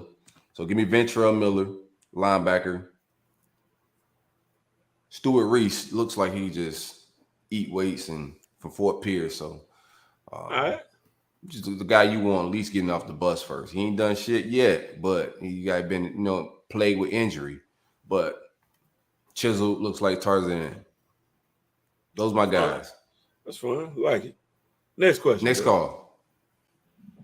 Hey, it's me again. Who's more pathetic on Twitter? These bum-ass UCF fans trying to rebrand the Big Three to the Big Four? Or these broke-ass Canes fans who act like they personally have the money every time the University of Miami overpays for an assistant coach? I mean, he's the greatest, bro. Yeah, he's funny. Yeah. But that's if you overpaying for the coaches, you got the damn money, man. They've been over. They had like, how much did they pay Enos? Like they had like Miami wasn't spending money before, bro. Like it's not like that far off. They gave Enos 1.3. Yeah, I'm about to say Enos. I thought got a little over 1. But as a collective, we really haven't spent this kind of money. That's just the truth of it. But it's definitely UCF. Come on, man. Like we, don't do that. We all say we. It's both is the same level of tacky. Nah, I wouldn't say a little bit. Well, of course you would, because you ain't talking about your fucking team. Of course, that's your energy, but yeah, I'm gonna go. Yeah, the UCF trying to make it the Big Four thing. When you talk about weed, I don't like when people do that because it's like, bro, you know what I mean. Like, I spend money with the team. I help support the team. And remember, none of this shit matters unless the fans pay attention. None of it does. Like the money that's generated is because people give a shit. They turn their TVs on, they show it to the stadiums, they buy paraphernalia. So yeah, I tell people I get to say we because I'm a part of supporting all this shit. All I gotta do is not. You gotta know we take, bro. Yeah, because that's what he said. He said, oh, these that's why their money. He said they act like they spent their money. I'm like, oh, don't do that now. Like, no, y'all a little extra with it, like, all right. Hey, listen. Yeah, y'all a little extra. Sometimes you ain't never had nothing, so you start acting like it when you do. So yeah, we doing our thing. Yeah, we acting a little ignorant. Don't care. At least we got it. Some of y'all ain't. No song, bro. We got big bags of it. Y'all know who the big dog in the state is. Hey, y'all have he got Key1 Rattler. I do want to talk about Key1. Key1 don't want to put on no damn Florida State shit. In the profile, they ain't cut the check yet. Cause y'all motherfucking Florida fans. That's why. Oh, the check being cut, man. Y'all damn. You make sure that shit ain't bounce yet. Key1 ain't trying to have them damn Florida fans in his mentions. He already know where I was about to go. Man, fuck them people. They ain't got no money for him. He's like he's shaming y'all boys, man. He got it in his bio, dog. He's just like he got a random pimp hat on in this picture right now. Yeah, bro. Shout out to Rat. Rat, my guy, man. Rat don't want that smoke, man. Hey, it's me again. Right, easy. Yeah, right. Hey, it's me, Tiger. I can't believe he said that shit. It's me, it's Tiger. Lame as shit. I was like, bro, this dude is so square. Hey, it's me, Tiger. Like, bro, you fucking your number, bro. You fucking Tiger Woods, bro. You fucking Tiger Woods. Earl let the set down, man. Earl ain't teach that man, like, the protocol. Oh my God. It was 1 o'clock in the afternoon, boy, and he had the horniest fucking text messages I have ever seen in my life. It's nasty work right there, being horny at 1 in the afternoon, getting lusty. 1 p.m. He was in rare form, boy. Damn. In between 18s. Right, for real, boy. In between. Tiger Woods, best player in all of PGA golf. Youngest player to accomplish all these things. Right. It's like, bro, she knows who you are. Why are you saying your name? And nobody know 2 motherfuckers named Tiger, for sure. Right, exactly. It's on the one motherfucker named Tiger. In real life, and then Tiger Woods. You're right. Yeah, you're right. In my entire life. Man, you know another Tiger? Tigers. Mm-hmm. I do know another Tiger. Yep. Man, what the fuck? What we got next, again? Hey, what's up, RollUp Nation, man? It's the real CJ, a.k.a. your baby mama's favorite teacher. I got a question for y'all boys, man. Everybody know the game is won and lost in the trenches, and I hear y'all talk about all these top 5, this, top that. My question is, I want to know from each of y'all, top 5 offensive linemen from your program in program history. Each of y'all, top 5 offensive linemen from your program in program history. All right? And I just want to say, man, I'm loving what y'all doing with the new RollUp, man. Feeling the vibes. Love it. Y'all keep that up, man. Holla at your boy. Man, what the fuck? That's wild. We need prep for the end that of the shit. show, bro. I've been drinking, bro. I'll tell you next week. I ain't, yeah, bro. I give you a top 3, man. That's about it. I can give you like obviously Bryant, Romberg. 3 words. I can do 3. Yeah, Bryant, Romberg, probably. Would I go Joaquin? Yeah, Joaquin's like just famous more for Ed Reed, maybe. Like, yeah, Vernon. Yeah,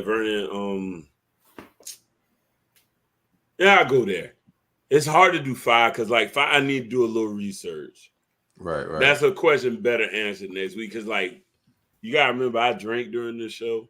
Who was your 3? My bad. Who was your 3? I was in McKinney, Romberg.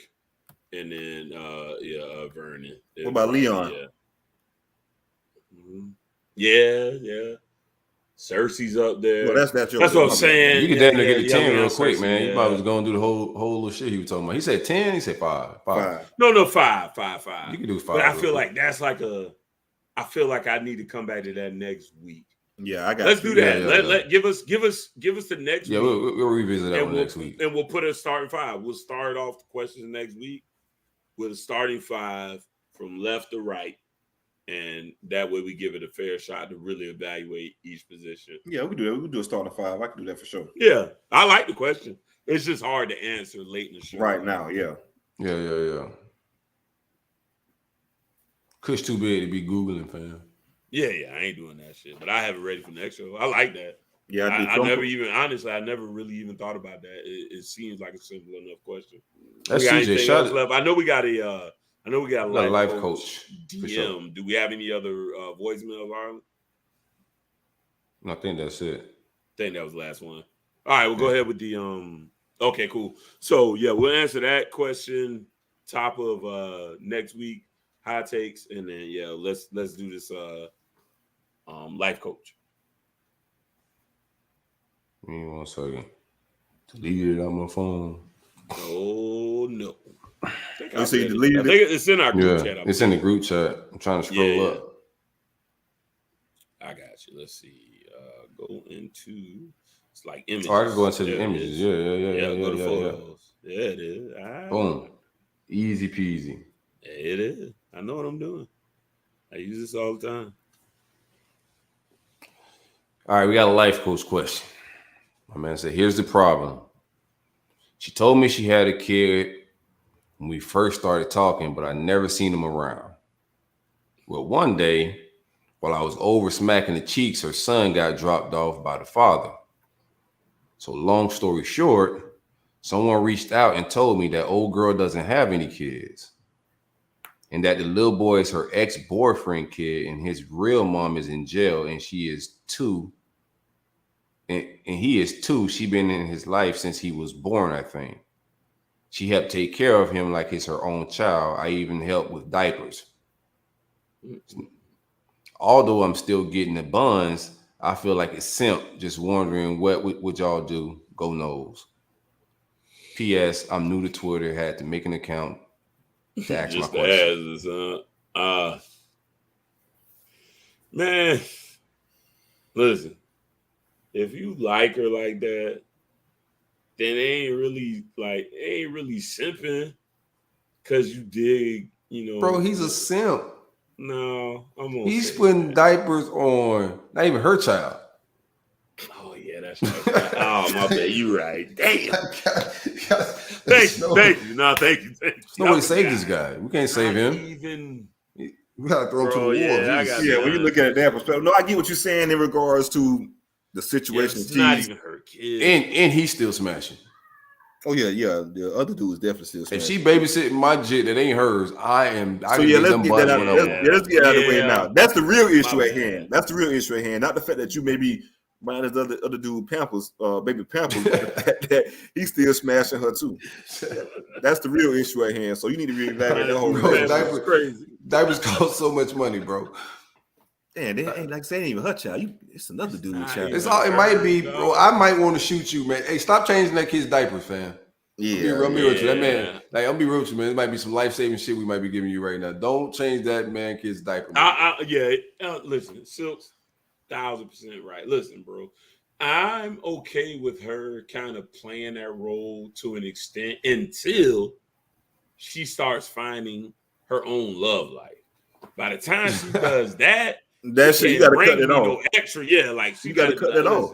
Yeah, so that's the big issue. If y'all, that's the main issue. If y'all serious like that, then shit, the conversation gotta have. You gotta let her know that bro, the decision gotta be made. But that's if y'all legit like that. Well, you better love yourself, bro. You get shot, man. You're in a wild situation. That man, if he don't know you there, his child there, it's a lot of shit you just need to clear up, bro. On some personal shit, shit can get weird. And just getting some cheeks, that ain't enough, bro. They ain't worth it. Just getting the cheeks. I know the cat ain't that good for you to go through all that. This shit sound like a Mario episode, like Jerry Springer shit, right? Yeah. It's not your. I ain't judging you though, bro. I appreciate you for making the Twitter.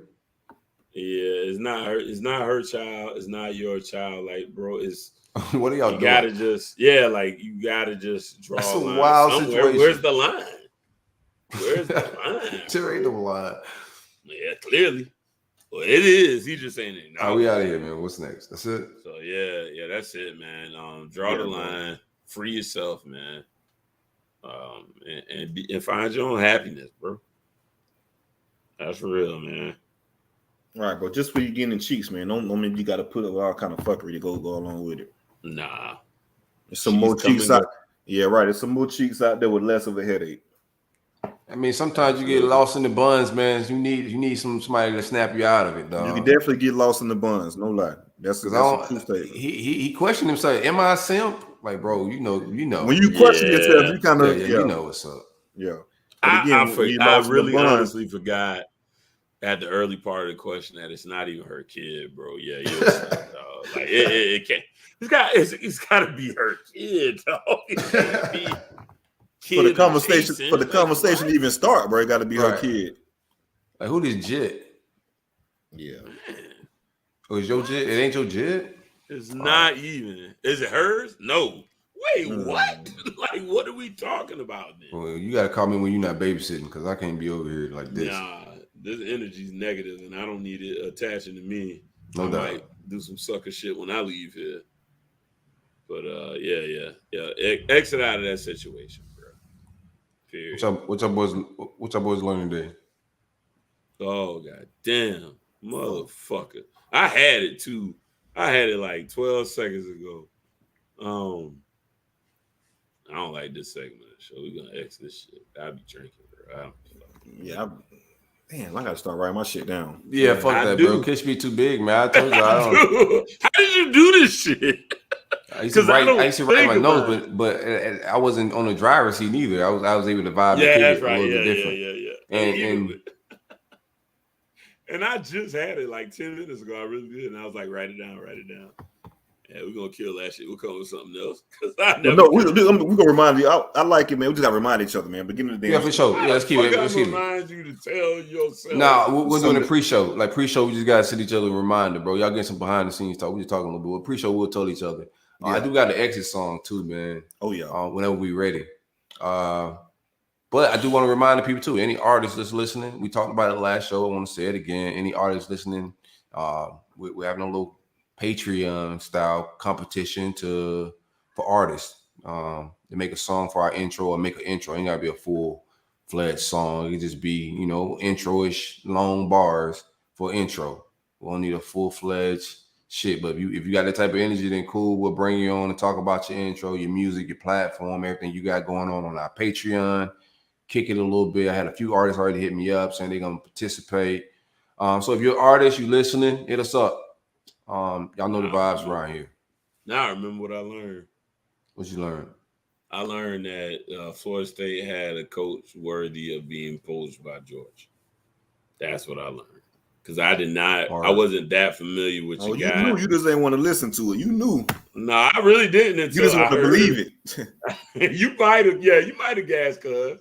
You're right, you might have gassed him because like after Oregon took your OC, you probably did, and I was like, yeah, whatever. Yeah, people was laughing at the OC here. I'm telling you, like Atkins was fucking.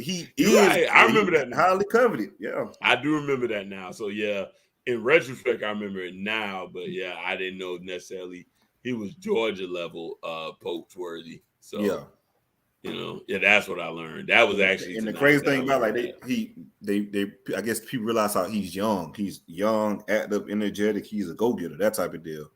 Right. So I did learn something. I remembered it. I'm still not participating. Next week I'm in. We'll do it next week. For sure. All right, take us out of here with Orlando artist, man. Dude, I've been vibing to his album all week. His name is J. Cruz. Track is called Why Should I? Pretty much on all platforms. Tidal, iTunes, YouTube, all of that. Check him out. The whole album slaps. It's the RollUp, man. Y'all know the vibes. All right. Yo.